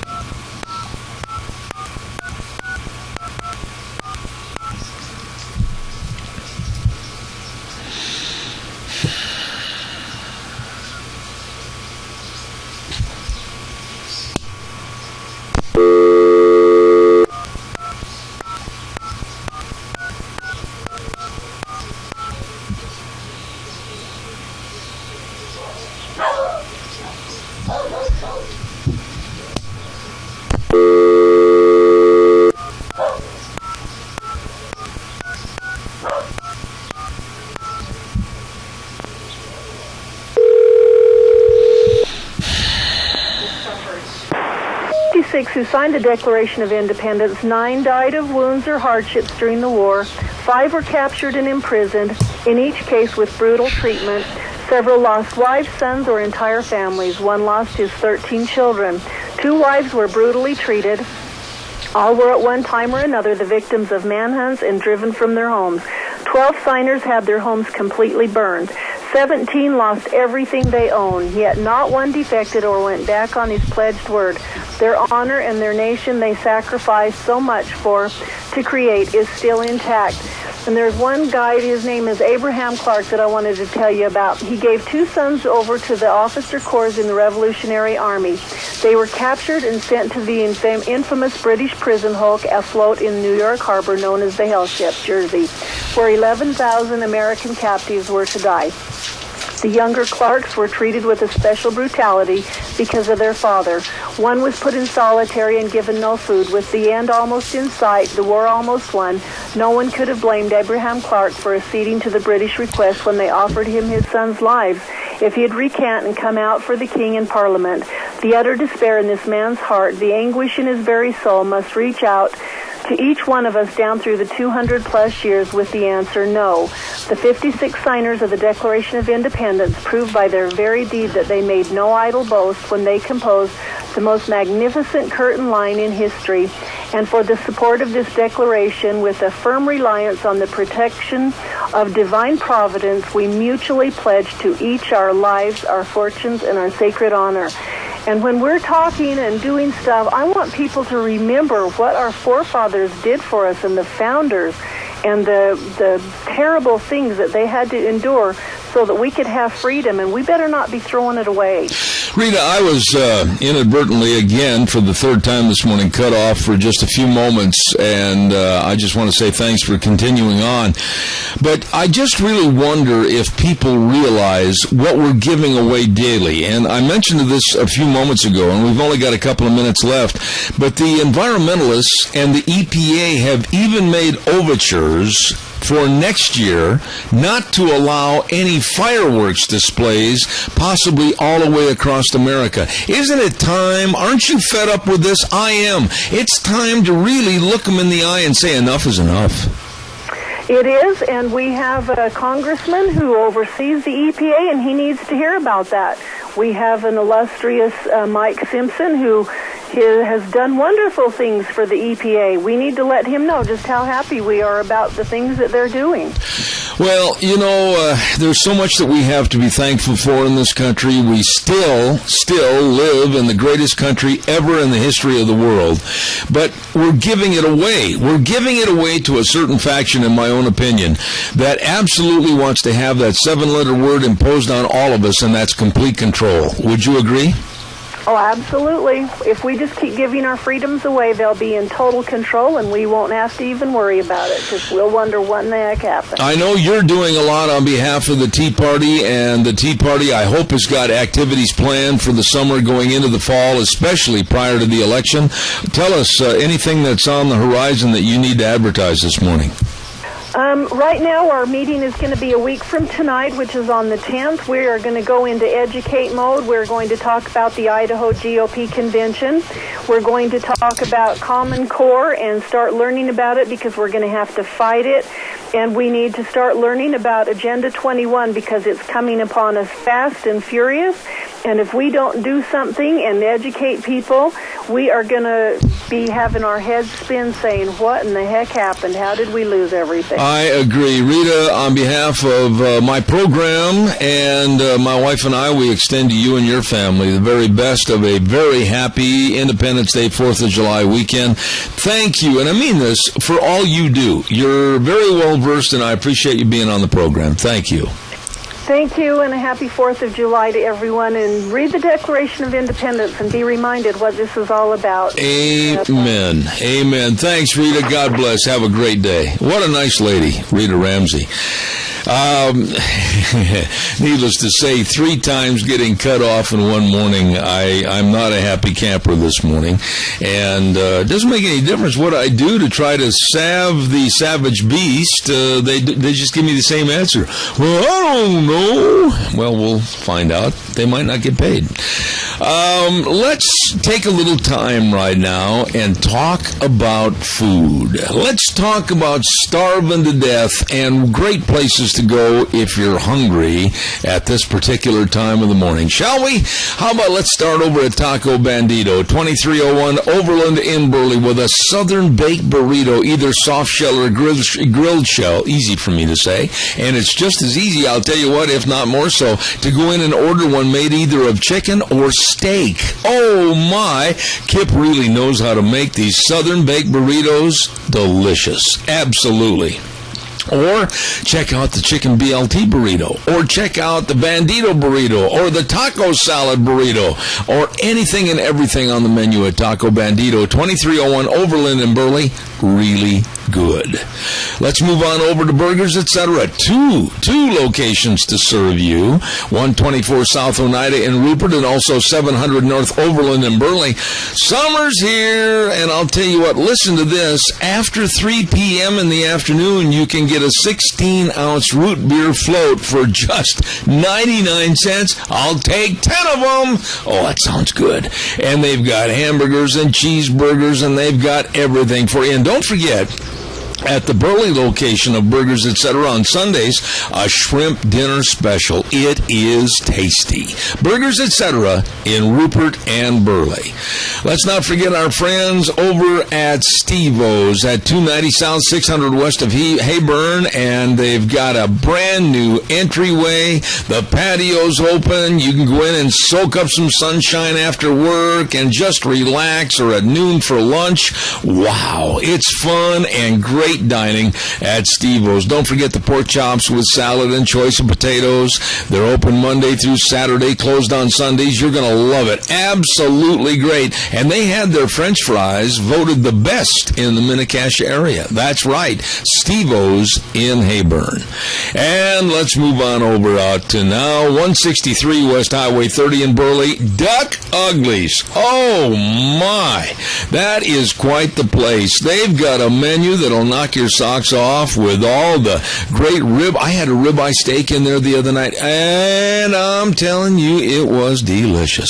You're going to love it. Kid and family friendly, non-smoking environment, and I'll guarantee you they've got great sandwiches, Philly steak sandwich, and they've got all the different shrimp and salmon and battered cod. Everything delicious at Duck Ugly's, 163 West Highway 30 in Burley. And last but not least in our tour, we want to remind you about the AC Drive-In, 601 East Main in Burley. They have all the hamburgers. They've got the famous Farmer Brown burger. They've got the ranch burger. They've got all the fries with special sauce.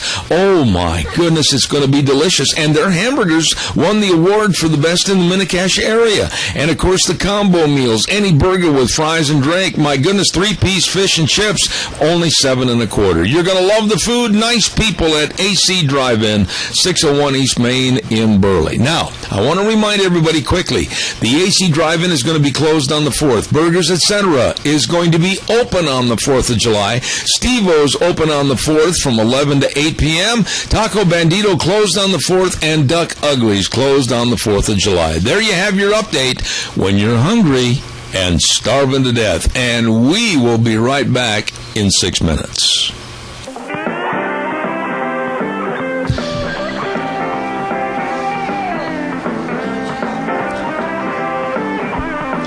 Morning, everybody. Welcome back. Hour number 3, Zeb at the Ranch, brought to you by our major sponsor, your Magic Valley Les Schwab Tire Centers, all 7 locations serving you, along with some of our great advertisers, Lee's Furniture, Floors, and more at 459 Overland in Burley, and our friends at Ramsey Heating and Electric at 2600 Overland Avenue in Burley.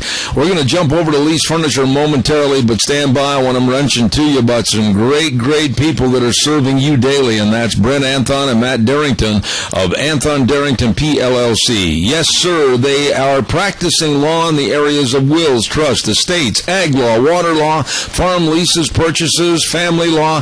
They can and will help you. Please give them a call at 260-5280. That number again, 260-5280. Anthon Darrington PLLC, 601 7th Street in Rupert, serving you. Let's get on the phone line right now and go on over to Lee's Furniture, Floors, and more at 459 Overland in Burley and talk to the great friends over there at Lee's about their big 4th of July sale. Good morning. Good morning, Zeb. This is Jeff today, and it's a pleasure to visit with you. How are you? I am fantastic, and I can imagine you're standing there dressed as Uncle Sam in your red, white, and blue. Well, I feel like that. I love the 4th of July. It's actually one of my favorite days of the year, and I certainly love the holiday. And as such, we have some great specials that will help other people enjoy the holiday as well. Okay. For those who have not, Zeb, had a chance to come into the store for our 4th of July celebration, we are open today and on Saturday. And we have some tremendous discounts in our furniture and our bedding departments, also in our flooring departments. In fact, for those who may have had an opportunity to see that we've got this special going on, we have discounts up to 50% in our mattresses, up to 60% on our stock flooring that is in the store, and up to 40% on our dining room sets and 50% on our living room sets. So some great discounts going on there. Oh, my goodness sakes. And I'll tell you what, as I understand it, they've got 15 months interest-free financing, and you're going to pay the sales tax? That's correct. So that's the best of both worlds. So you get the extended terms, interest-free. We do cover the sales tax in addition to the discounts. And Zeb, just so that people can understand the magnitude of the specials that we have here in the store, we just received 2 truckloads of roll specials from the carpet mills, and so the selection right now in stock is as good as it can get. We have roll specials on vinyl flooring, We have bulk discounts on wood flooring, laminate flooring, vinyl flooring, you name it. So it's a great opportunity to take advantage of those specials. I'll tell you what, and you've got professional people over there that know what looks good. I mean, you really have some wonderful people that can help with the interior decorating, basically, of their home and their office. You folks really have been in this business for a long time, and you've got everything to dress up their home and make it more comfortable. Well, thank you, Zeb. We feel that way. In fact, I would invite anyone that's also looking for window treatments to come in and visit with Pam. She is our resident designer, and she's fantastic with colors, styles, furniture. If you have any questions, you're welcome to come in for a free consultation. We measure for window treatments. We have access to the latest and greatest as far as many of the window treatments that are available, and so we have a tremendous staff. Brent, Jason, myself, Jeff, Pam, LeGrand, any of us are prepared to help out, and we believe we've got the greatest delivery staff in the valley as well, so we invite you to come in and get acquainted with them. And by the way, Jeff, give us the hours that you're going to be open for this great big 4th of July sale. We are open today, which is Thursday, until 6 p.m. We are also open on Saturday from 10 a.m. until 5 p.m. And if you don't have an opportunity to come in this weekend, we realize many people have festivities to participate in.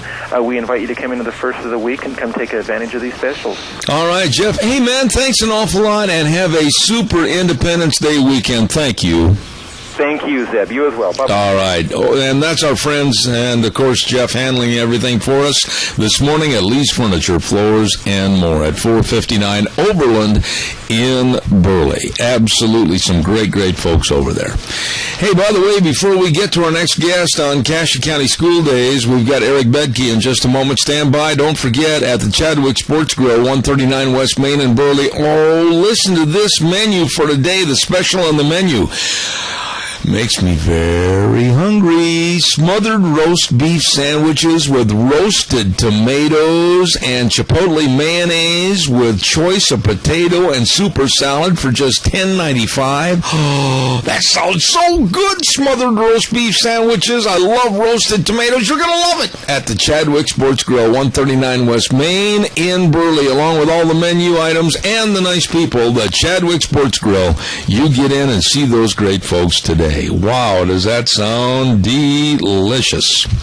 Right now, ladies and gentlemen, it is time for Cassia County School Days, and we certainly want to say thank you very much to our sponsor of Cassia County School Days, and that's, of course, our friends at A Child's World and Ambulatory Surgery Center. And with us on the telephone for this morning, we have with us Mr. Eric Bedke. Eric, good morning. How are you, sir? Good morning, Zeb. How are you this morning? I'm not too shabby. I understand that you are part of a committee, if not the chairman. I want to make sure I get everything said. You're the co-chairman for the Patrons Facility Committee. Why don't you go ahead and explain exactly what that is? Well, ironically, Zeb, I'm representing Cassia County, but calling you from up Goose Creek on the old Wine Cup Ranch in Elko County, Nevada right now. Well, and we're going to be... Try to do it. We're going to be down in Elko County, as a matter of fact, next weekend for the Elko Great Big Silver State Stampede. So I know what you're talking about. A lot of good people down there. But tell us about this Cassia County Patrons Committee. Well, this is a group that actually got started when a couple of us from Oakley and Malta got together and said, you know, the bonds that have not passed in the past have left us with the same old needs that we've had, and so we didn't wait for the school board to get together. We went in as just community members and asked that the needs of our schools could be met, and ended up finding myself in this position. So you don't ever want to squeak too loudly, Zeb.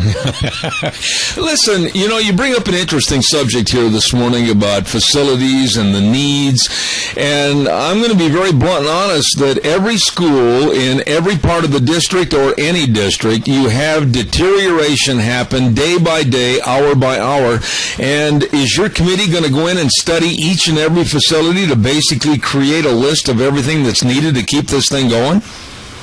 That's the idea, Zeb. There's 40 of us that have gotten together, and it's what you said is exactly right.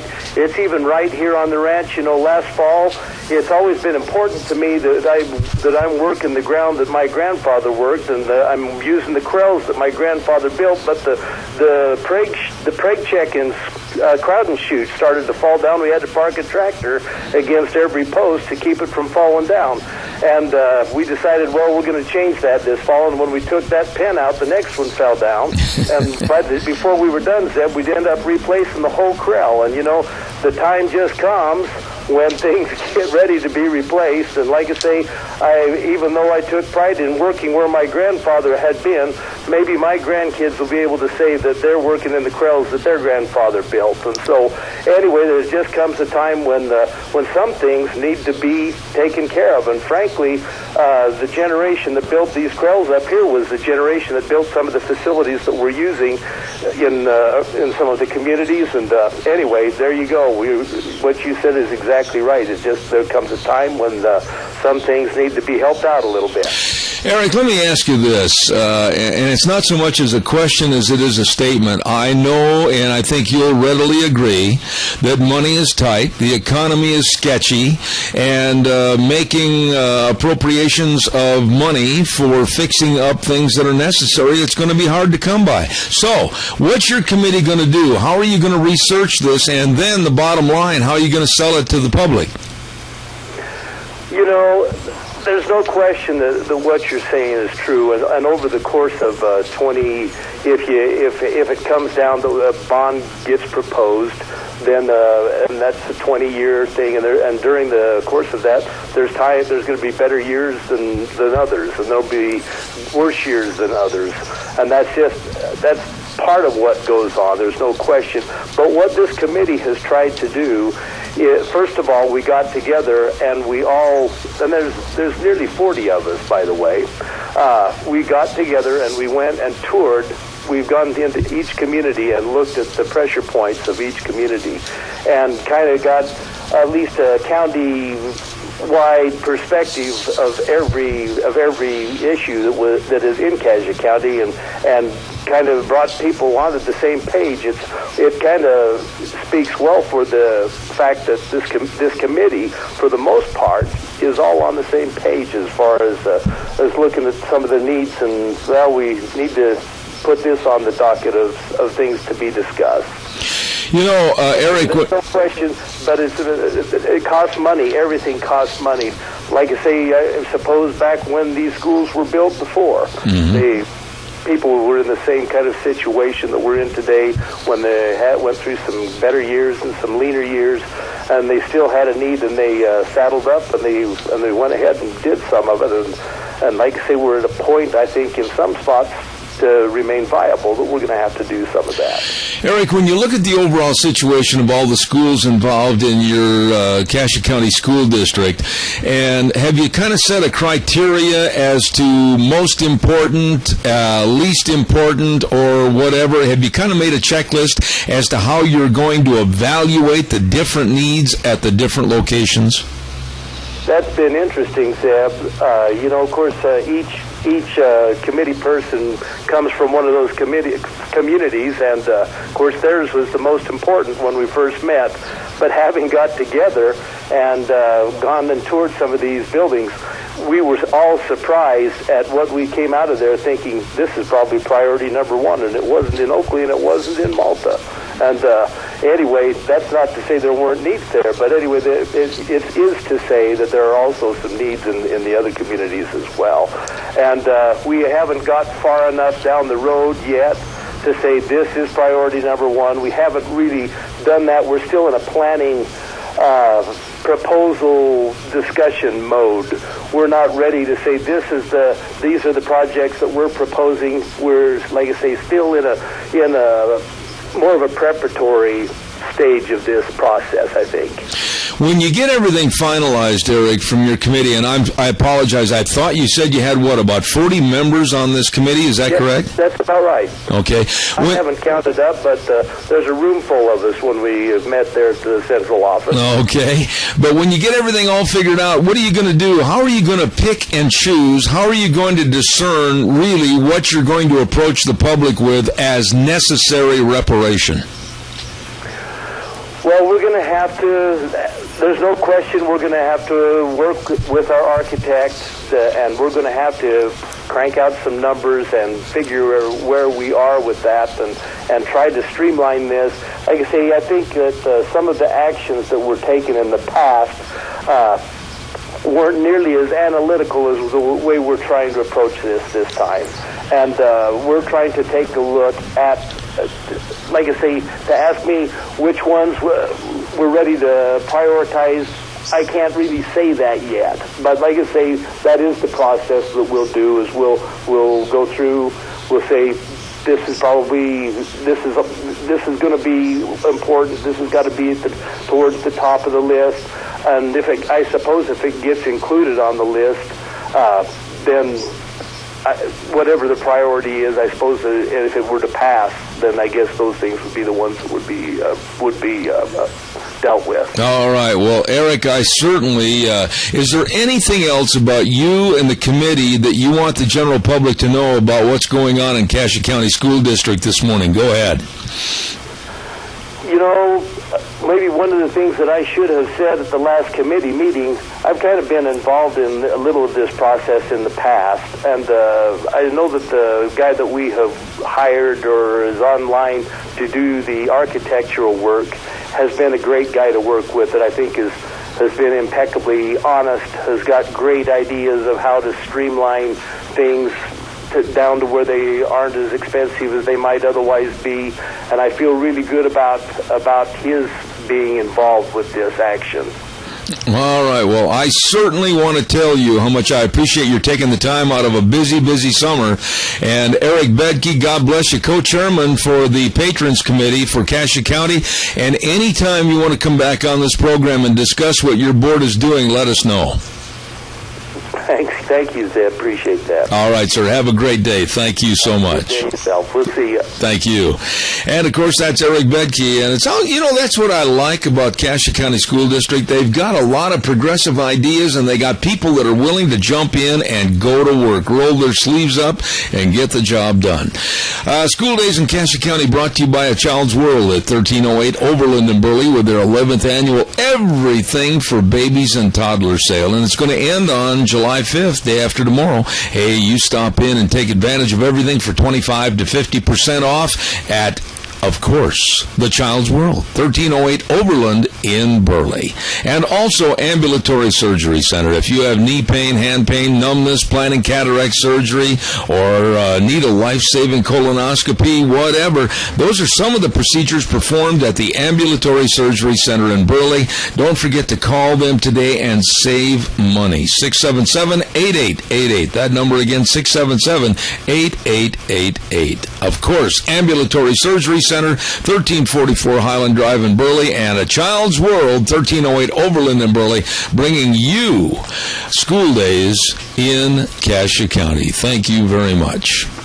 In just a moment, we're going to have Broden Matthews on the phone talking about the Oakley Pioneer Days, so stand by for that. But before we get him on the air, I want to remind you also about sugar beet growers. Don't forget, introducing Preaxor. Have you heard about this? From BASF, the newest form of chemistry for sugar beets to fight disease and potentially increase yield and sugar content of your sugar beets. Preaxor contains headline and a new compound, Xemium, that also provides excellent and control of powdery mildew. As I said, with the application of BASF's Preaxor, 45 to 60 days prior to harvest, you have the potential of higher yields and more sugar content in your sugar beets. Contact your local Ag Chem supplier today, or contact our buddy Ron Ellis with BASF at 431-6776, or Tim Perry at 844-062-086. Pardon me, I'm going to start that number again, 0682. There you go. BASF Preaxor for your better sugar beets.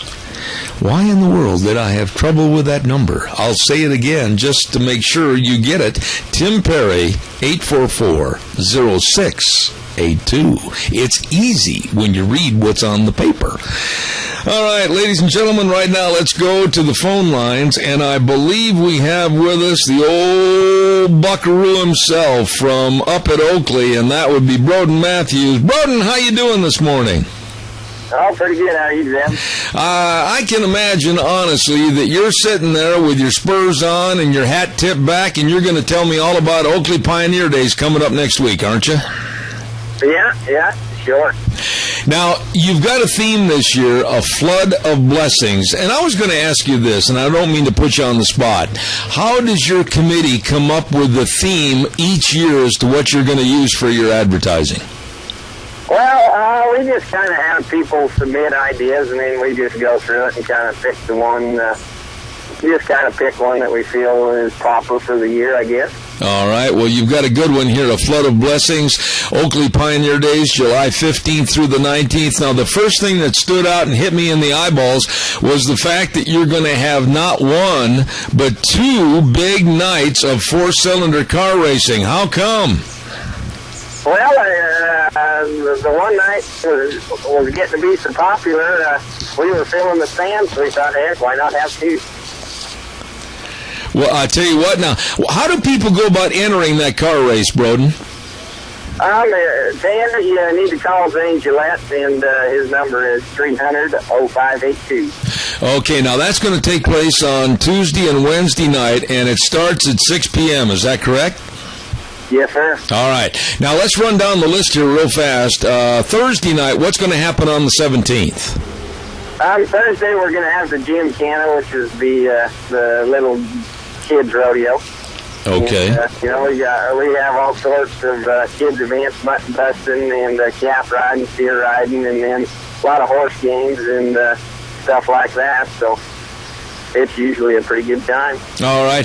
Now, of course, on Friday and Saturday, the Oakley Pioneer Days Rodeo has always been an excellent event. Tell us a little bit more about your rodeo this year. We've got a rodeo Friday and Saturday. Starts at 8, and we have the stock saddle bronc riding, which is usually it's usually pretty good to watch. And Dave Hogan, he brings some pretty ranked horses, and it's good watching. And we have some of the top cowboys from the Western United States show up, so it's usually a pretty good rodeo. Now, you're going to trade in your Tony Lamas and put on a pair of tennis shoes on Friday the 18th for the basketball tournament, aren't you? Well, I haven't quite decided yet on that. All right. Now, tell us a little bit about that basketball tournament, the 3-on-3 tournament. How do people go about entering that? The Oakley High School basketball coach, Coach Noble, you need to get a hold of him. I don't have a deal in front of me for his phone number, to tell you the truth. Well, to be honest with you, I've got a number here on the sheet. I think it's 670-0953 for Coach Noble. And then also, I think this is new for this year. Tell me if I'm wrong, a volleyball tournament. Is that right? Yeah, this is the first year that they've had the volleyball tournament. Yeah, and that 3-on-2 basketball tournament's gotten so big, and so they figured, why not try a volleyball deal too? So. Okay, now I know we're not going to be able to hit everything in the time I have here this morning, but we'll have you back on. Tell us quickly about the Oakley Booster Club Chuck Wagon Breakfast. Yeah, the Booster Club, it's a fundraiser for it, and they do it down at the park on Saturday morning. I mean, they have everything you can think of for breakfast.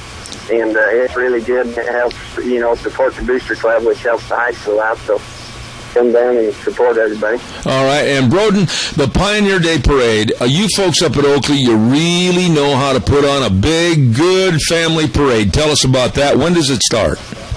It starts at 5 p.m. Saturday night, and it starts down at the high school and then runs east down Main Street. Yeah, it's a really good parade.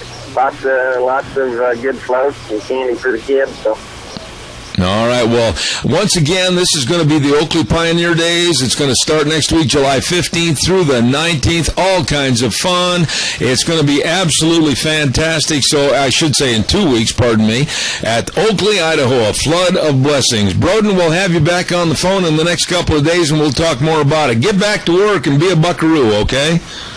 All right, thanks, Sam. All right, thank you. Oakley Pioneer Days, July 15th through the 19th, a flood of blessings. And I just was flooded with some, let's see, are you folks here legally, or did you swim the river, or what's the deal? We jumped the canyon. You jumped the canyon this morning. That's a sore subject right now. We're going to have Charlie Howell and Sheriff with us this afternoon. This morning, I should say. Doug McFall going to be here in just a few moments, so stand by. And we're going to be talking about the Jerome Jail. So stand by. We'll have them on the air in just a few minutes. Right now, we're going to turn it over to our main studios, and we'll be back in 3. And now, back to Zeb at the Ranch on AM 1230 KBAR. To reach Zeb, call 436-2244 or toll free 1-866-927-4587. And now, here is Zeb Bell. Ladies and gentlemen, we've had some technical difficulties this morning, and I want to apologize to the audience. We've had people call in and say the balances and the levels are not good, and we've had people say that it's hard to hear. Jerry Thaxton, our engineer, is going to be working on it, and then also the phone company is going to be working on it. We don't know what the problems are, but we will take and make sure that they're addressed and fixed by Monday. I guarantee you that. Don't forget, Cassia County Fair and Rodeo is coming up on August 11th through the 16th, and they've got a special this year for the Chris Cagle in concert. This is going to be great country western music with one of the greatest artists right now today, Chris Cagle. And that concert's going to be on Tuesday, August 12th, and it's going to be at 8 p.m. right there in the rodeo grounds at the Cassia County Fair. Don't miss it. And if you go to the rodeo grounds next Monday morning, July 7th from 7 to 9, you might be the lucky recipient of a discount on concert tickets. So put that on your calendar for next Monday from 7 to 9, right there at the Cassia County Fairgrounds. Chris Cagle in concert on Tuesday, August 12th.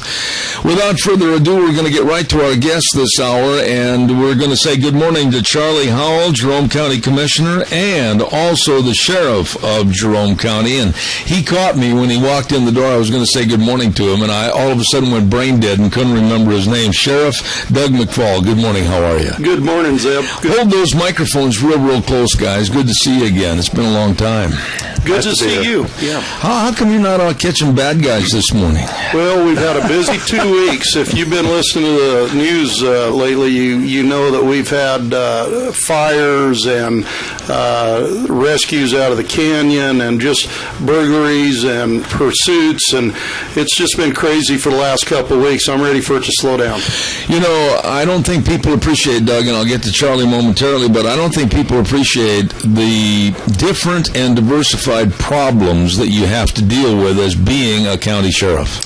Well, sometimes I feel that way too, that people don't understand what's going on and people don't appreciate our efforts out there. But about the time I start thinking that, I have some citizens come up to me and thank me and my deputies for the job that we're doing out there, and it makes it all worthwhile then. Absolutely. 24/7, 365, right?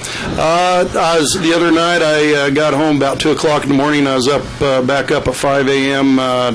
Trying to get these guys out of the canyon, and so sometimes, yeah, there's a lot of hours to Absolutely. put in. Well, you're still a young man yet, even though you have gray hair and your mustache like me. I am. I'm very young, and in fact, about next year I get to legally go into the bars. So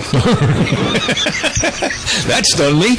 Okay, now let's talk to the commissioner for Jerome County, one of them, and that's my dear friend Charlie Howell. Charlie, how are you? I'm great, thanks. I appreciate it.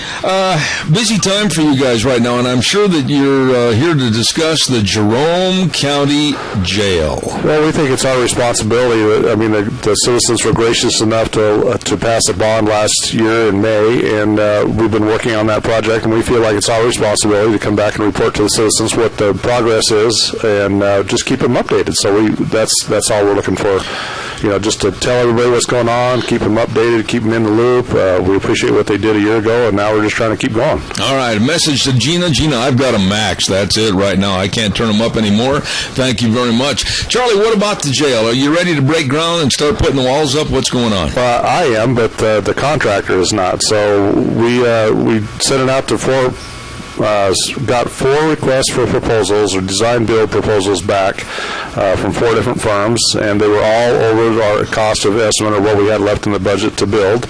So now we have allowed our consultant, LCA Architects out of Boise. They are negotiating with the first firm that was selected by the Citizens Selection Committee. They went through a selection process. 50% was based on the costs of the bid and then some other itineraries in there. So it was not on price alone. We didn't want to do it that way, and that's the advantage of doing it this way, is you don't have to be stuck with that lowest price. You can see who's best qualified, et cetera, et cetera. So we've entered into that. It's been about a week ago that the commissioners approved that, and the LCA thought it would take about 3 weeks to get all that progress done to see how much they can take off their price, not out of the project, off the price. We had a few complaints that I received. They didn't have enough time to design it correctly, so they just threw a number in there. That was part of it. Part of it was in June, was when you bid, and me being in construction, I know that's a tough time for us to. It's a good time for contractors to bid because everybody's busy already. If you're worth a darn, you're already busy, so you don't need a job, so you're trying to make some money off the next job you get. And then the other one was we did change the footprint a little bit to be more efficient, but it did increase the cost a little bit. So we're looking at all those features. But has there been any kind of a pointing at the calendar and saying a date and time? Well, we originally had hoped when this process started, the request for proposals were sent out, that we would be breaking ground in July. Obviously, we're July now, and we're going to be 2 weeks after that. We hope to be in the building next October in 2015, and now obviously that's going to be moved back a couple months. So we'll see what comes out of this. Will be the key is this one. If we're not happy with his answers and he can't get down within budget, then we'll go back to the second ranked firm, and then we'll try to work with them. Before I go over to Sheriff McFall, Charlie, I can just imagine when this thing finally, the first clump of dirt gets turned over, you're going to sit down in the shade someplace and go, I'm glad we're started. Absolutely. This has been so frustrating, and being in the construction field, I understand the process. I don't like the year delay, but that's what it is, and so we have to deal with that. I'm not satisfied that all firms are out of the valley. We had one heating firm, I was told, that was on that list with the design team, but nobody else from the valley really participated in it. And that's frustrating to me because that increases your cost also. Doug, I bet you as sheriff that you are as anticipatory as Charlie is to get this jail built and get on, aren't you? Yeah, I wish I wish we would be at least a year ahead of schedule. I mean, we're really having a tough time keeping that old jail going and finding places to put our inmates. But I do have to give a big thanks to you, Zeb, and a lot of other people that has helped Charlie and I out, and also, and most importantly, the citizens of Jerome County. I was very humbled when I saw the results come in a year ago, and I appreciate the support that the citizens have given the sheriff of Jerome County, and it makes me proud to serve. And I think there's several things that happen. You got to remember these figures were put together 3 years ago, and the cost of living has went up. And also, you remember the economy back then. Construction materials were very cheap, and people were out looking for work, so they were willing to work cheaper. And the economy's doing better now, and so things are changing there. But we're all working together as a team, myself, the commissioners, and the builders. And I do have a meeting a week from tomorrow the architect and the builder that's been chosen, and we're going to put our heads together and sharpen our pencils and find ways to bring the cost of the project down a little bit without eliminating important features, and that's beds for the jail and also square footage for the facility. Let me ask you, Doug, from your standpoint, here you have a new facility that's looming on the horizon.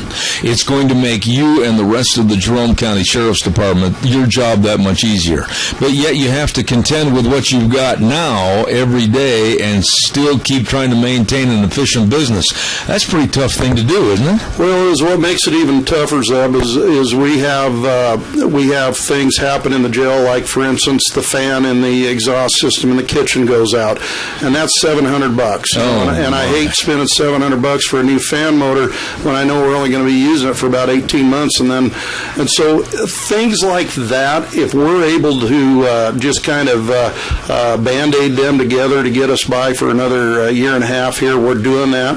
I don't want to put any more money into this current facility than what we have to, and I'm waiting for the day to open up that new facility, and we don't have to have the plumber out there working on our plumbing, and every week, virtually every week, they're out there working on stuff. Charlie, I don't think a lot of people realize, maybe the question I just asked Sheriff McFall is that you do have to still band-aid, like he said, things together, don't you? Absolutely. We have a gentleman urging us to do major remodels to the current jail with the sewer, because he wants to file a tort claim, which is obviously his legal right to do it, but it makes no sense to me to file a claim to make us fix the sewer deal when we know we're going to build a jail.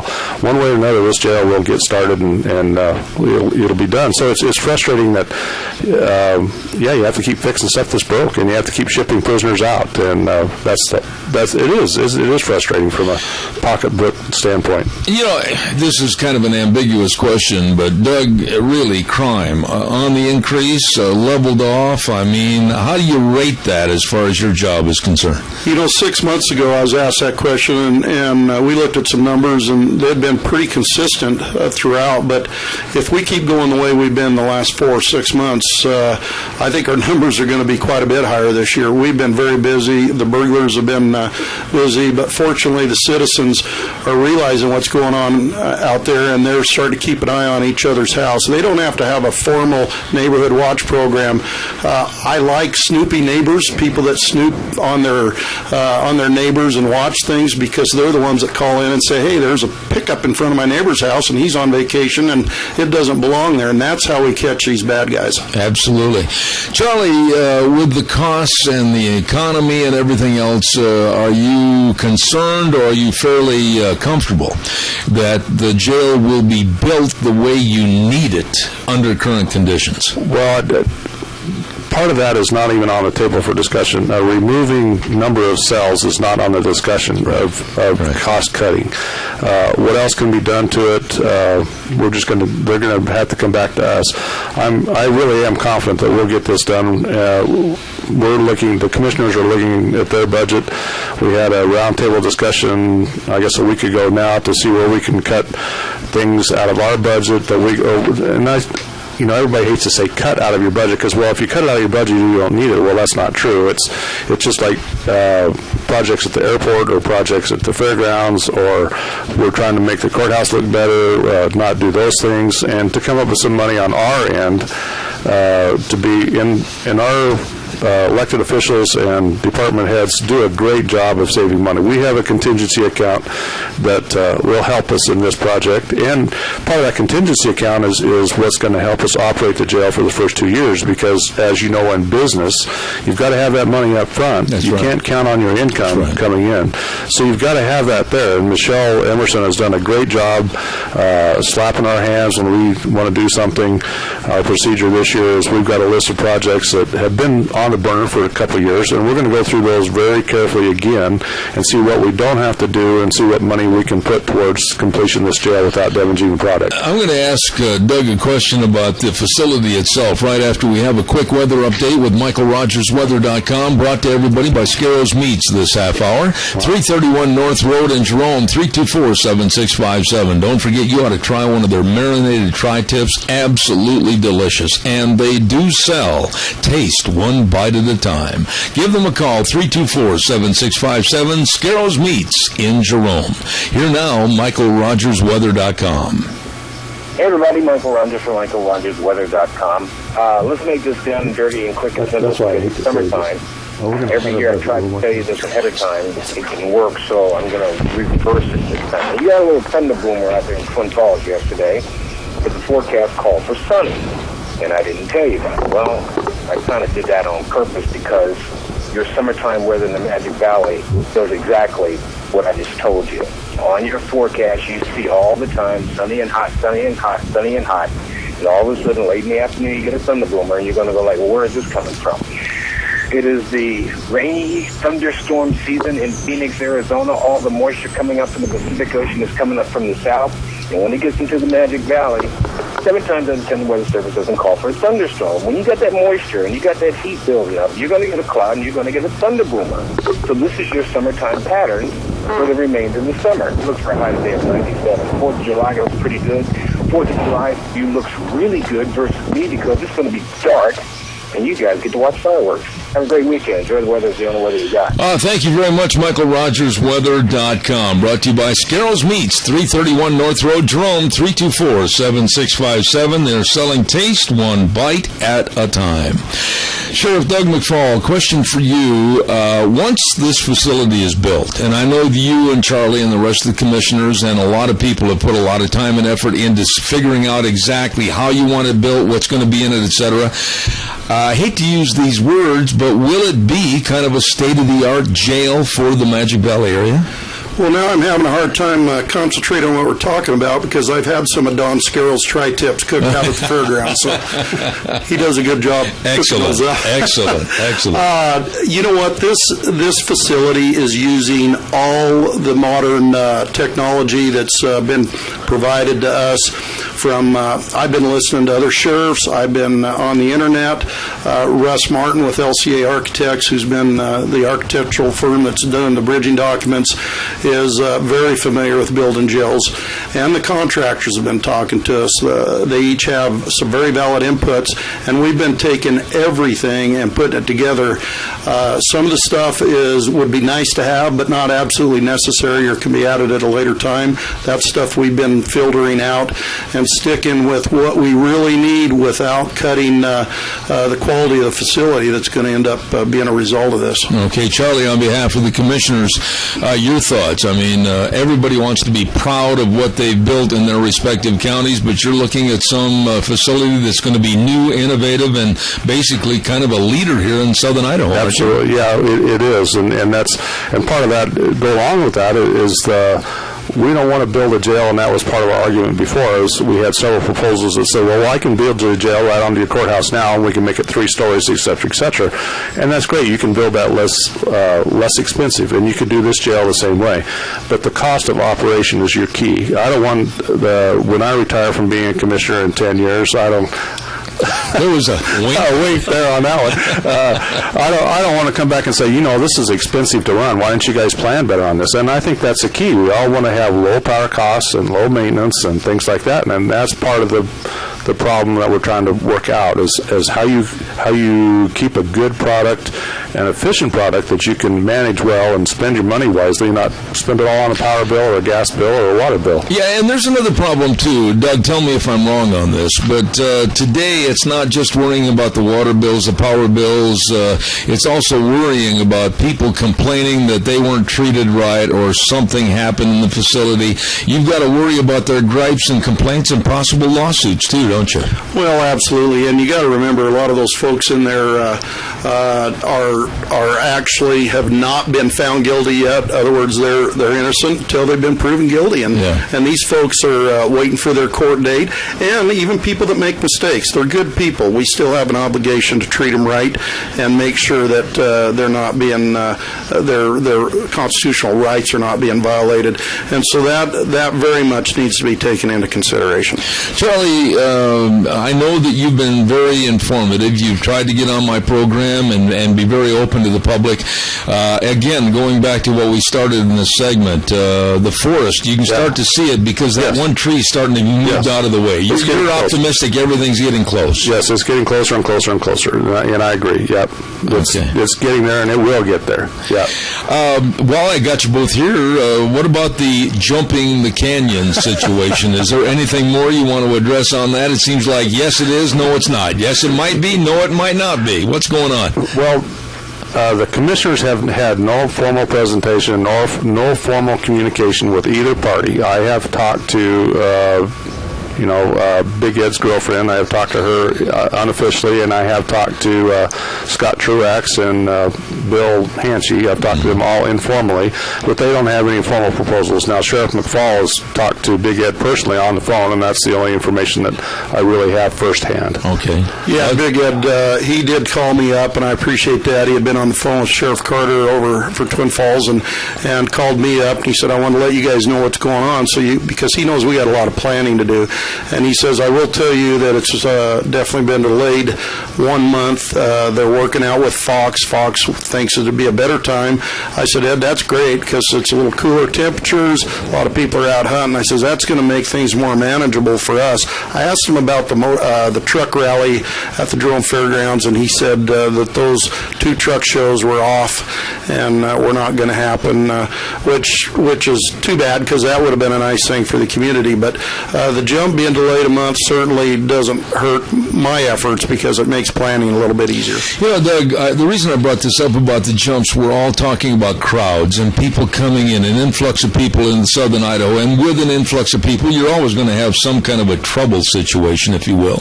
And that's why this new jail is extremely important for you and Jerome County, I would imagine.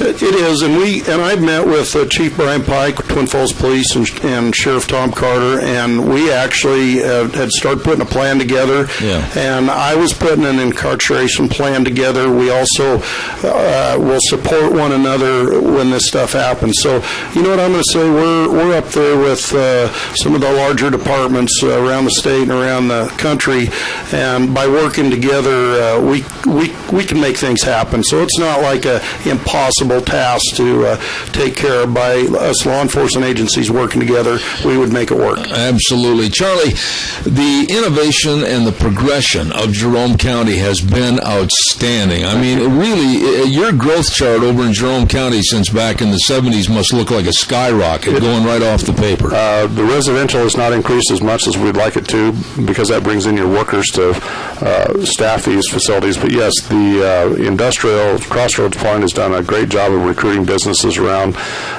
Jerome County has supported a group called 2020 that's a 3-way support between the county, the city, and private enterprise that are recruiting businesses, working hand in hand with Southern Idaho economic development.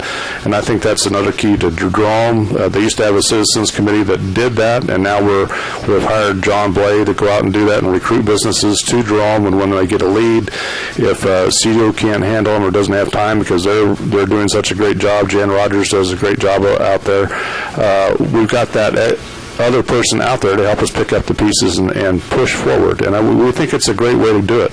When you look at, and you have to work closely with Sheriff McFall, and you got to make all these plans, and you've got to work with all the other people in the county. What about the next 5-year or 10-year projections for Jerome County? Optimistic? Very optimistic. Construction is great. I'm in construction, and I had to call a customer this morning and said I'm going to be late. Imagine that. So it is very good. We keep seeing new builders come into town. We just think it's going to go. The dairy industry is obviously booming. The farmers are getting good prices, and I think that helps a lot too, because our business seems to go as agricultural prices go. That it still runs the valley, so I'm very optimistic about that. I think there's some side businesses that could come in, not wet industry as we call them, that could help Jerome and Twin both. So I think it's it is very optimistic. Okay. Yeah. I'm going to wrap it up in a minute, but I want to say thanks to both of you gentlemen. I'll have final thoughts in a moment. Don't forget our Magic Valley Les Schwab Tire Centers, all 7 locations serving you. Don't forget they've got the best in your tires for safe driving, including all the tires for your cars, pickups, SUVs, and that includes the Wildcat AT2, all-season traction tires, smooth, quiet ride. Check out the tires, check out the best in brake service, and of course, don't forget, they handle all the best in front-end alignment, shocks and struts, batteries, you name it, it's there at all 7 locations. Lane and Rupert, Dave on Blue Lakes and Twin, Mike and Buell, Mike and Jerome, the Twist family in Paul, John on Poline and Twin Falls, and Randy on Overland and Burley, the best, your Magic Valley Les Schwab Tire Centers. Sheriff Doug McFall, Jerome County, final thoughts. The jail is looming on the horizon. You can just about reach out and touch it. It is. We're excited, and that's going to happen. So I'm happy with what's the direction that's going. If everybody would keep in mind, it's 4th of July week. Let's be careful with the fire situation. We had at least a dozen of them yesterday, and also anybody down on the river. We've got a family that's missing a loved one down there, and if they'd keep their eyes open, if they're rafting or fishing or boating between the Hanson Bridge and the Twin Falls Falls, give us a call if you see anything that you think we need to be made aware of. Thank you, Sheriff. Appreciate that. Charlie, quick thoughts. Like I said to Sheriff McFall, the jail is looming on the horizon. Jail is looming, and I'm going to be happy to throw that pile of dirt with a gold shovel up in the air and be excited. One more shout-out for Don Scarrow. He does our Tough Enough to Wear Pink night, which is August 7th at our rodeo this year. He supplies the tri-tip at no cost for a great fundraiser. And again, another shout-out to Don Scarrow and Scarrow Meat. Hey, thanks, Charlie. I appreciate that. Ladies and gentlemen, I'd like to reiterate what the sheriff said just a moment ago. Please have fun. Have all the fun you can muster on the 4th of July, but be safe, be sensible, and we'll see you back here Monday morning on Zeb at the Ranch at 8:06, right here on KBAR 1230 and streaming live all over the world on ZebBell.com. The way things were, the way things ought to be. We'll see you Monday. God bless America. Thank you.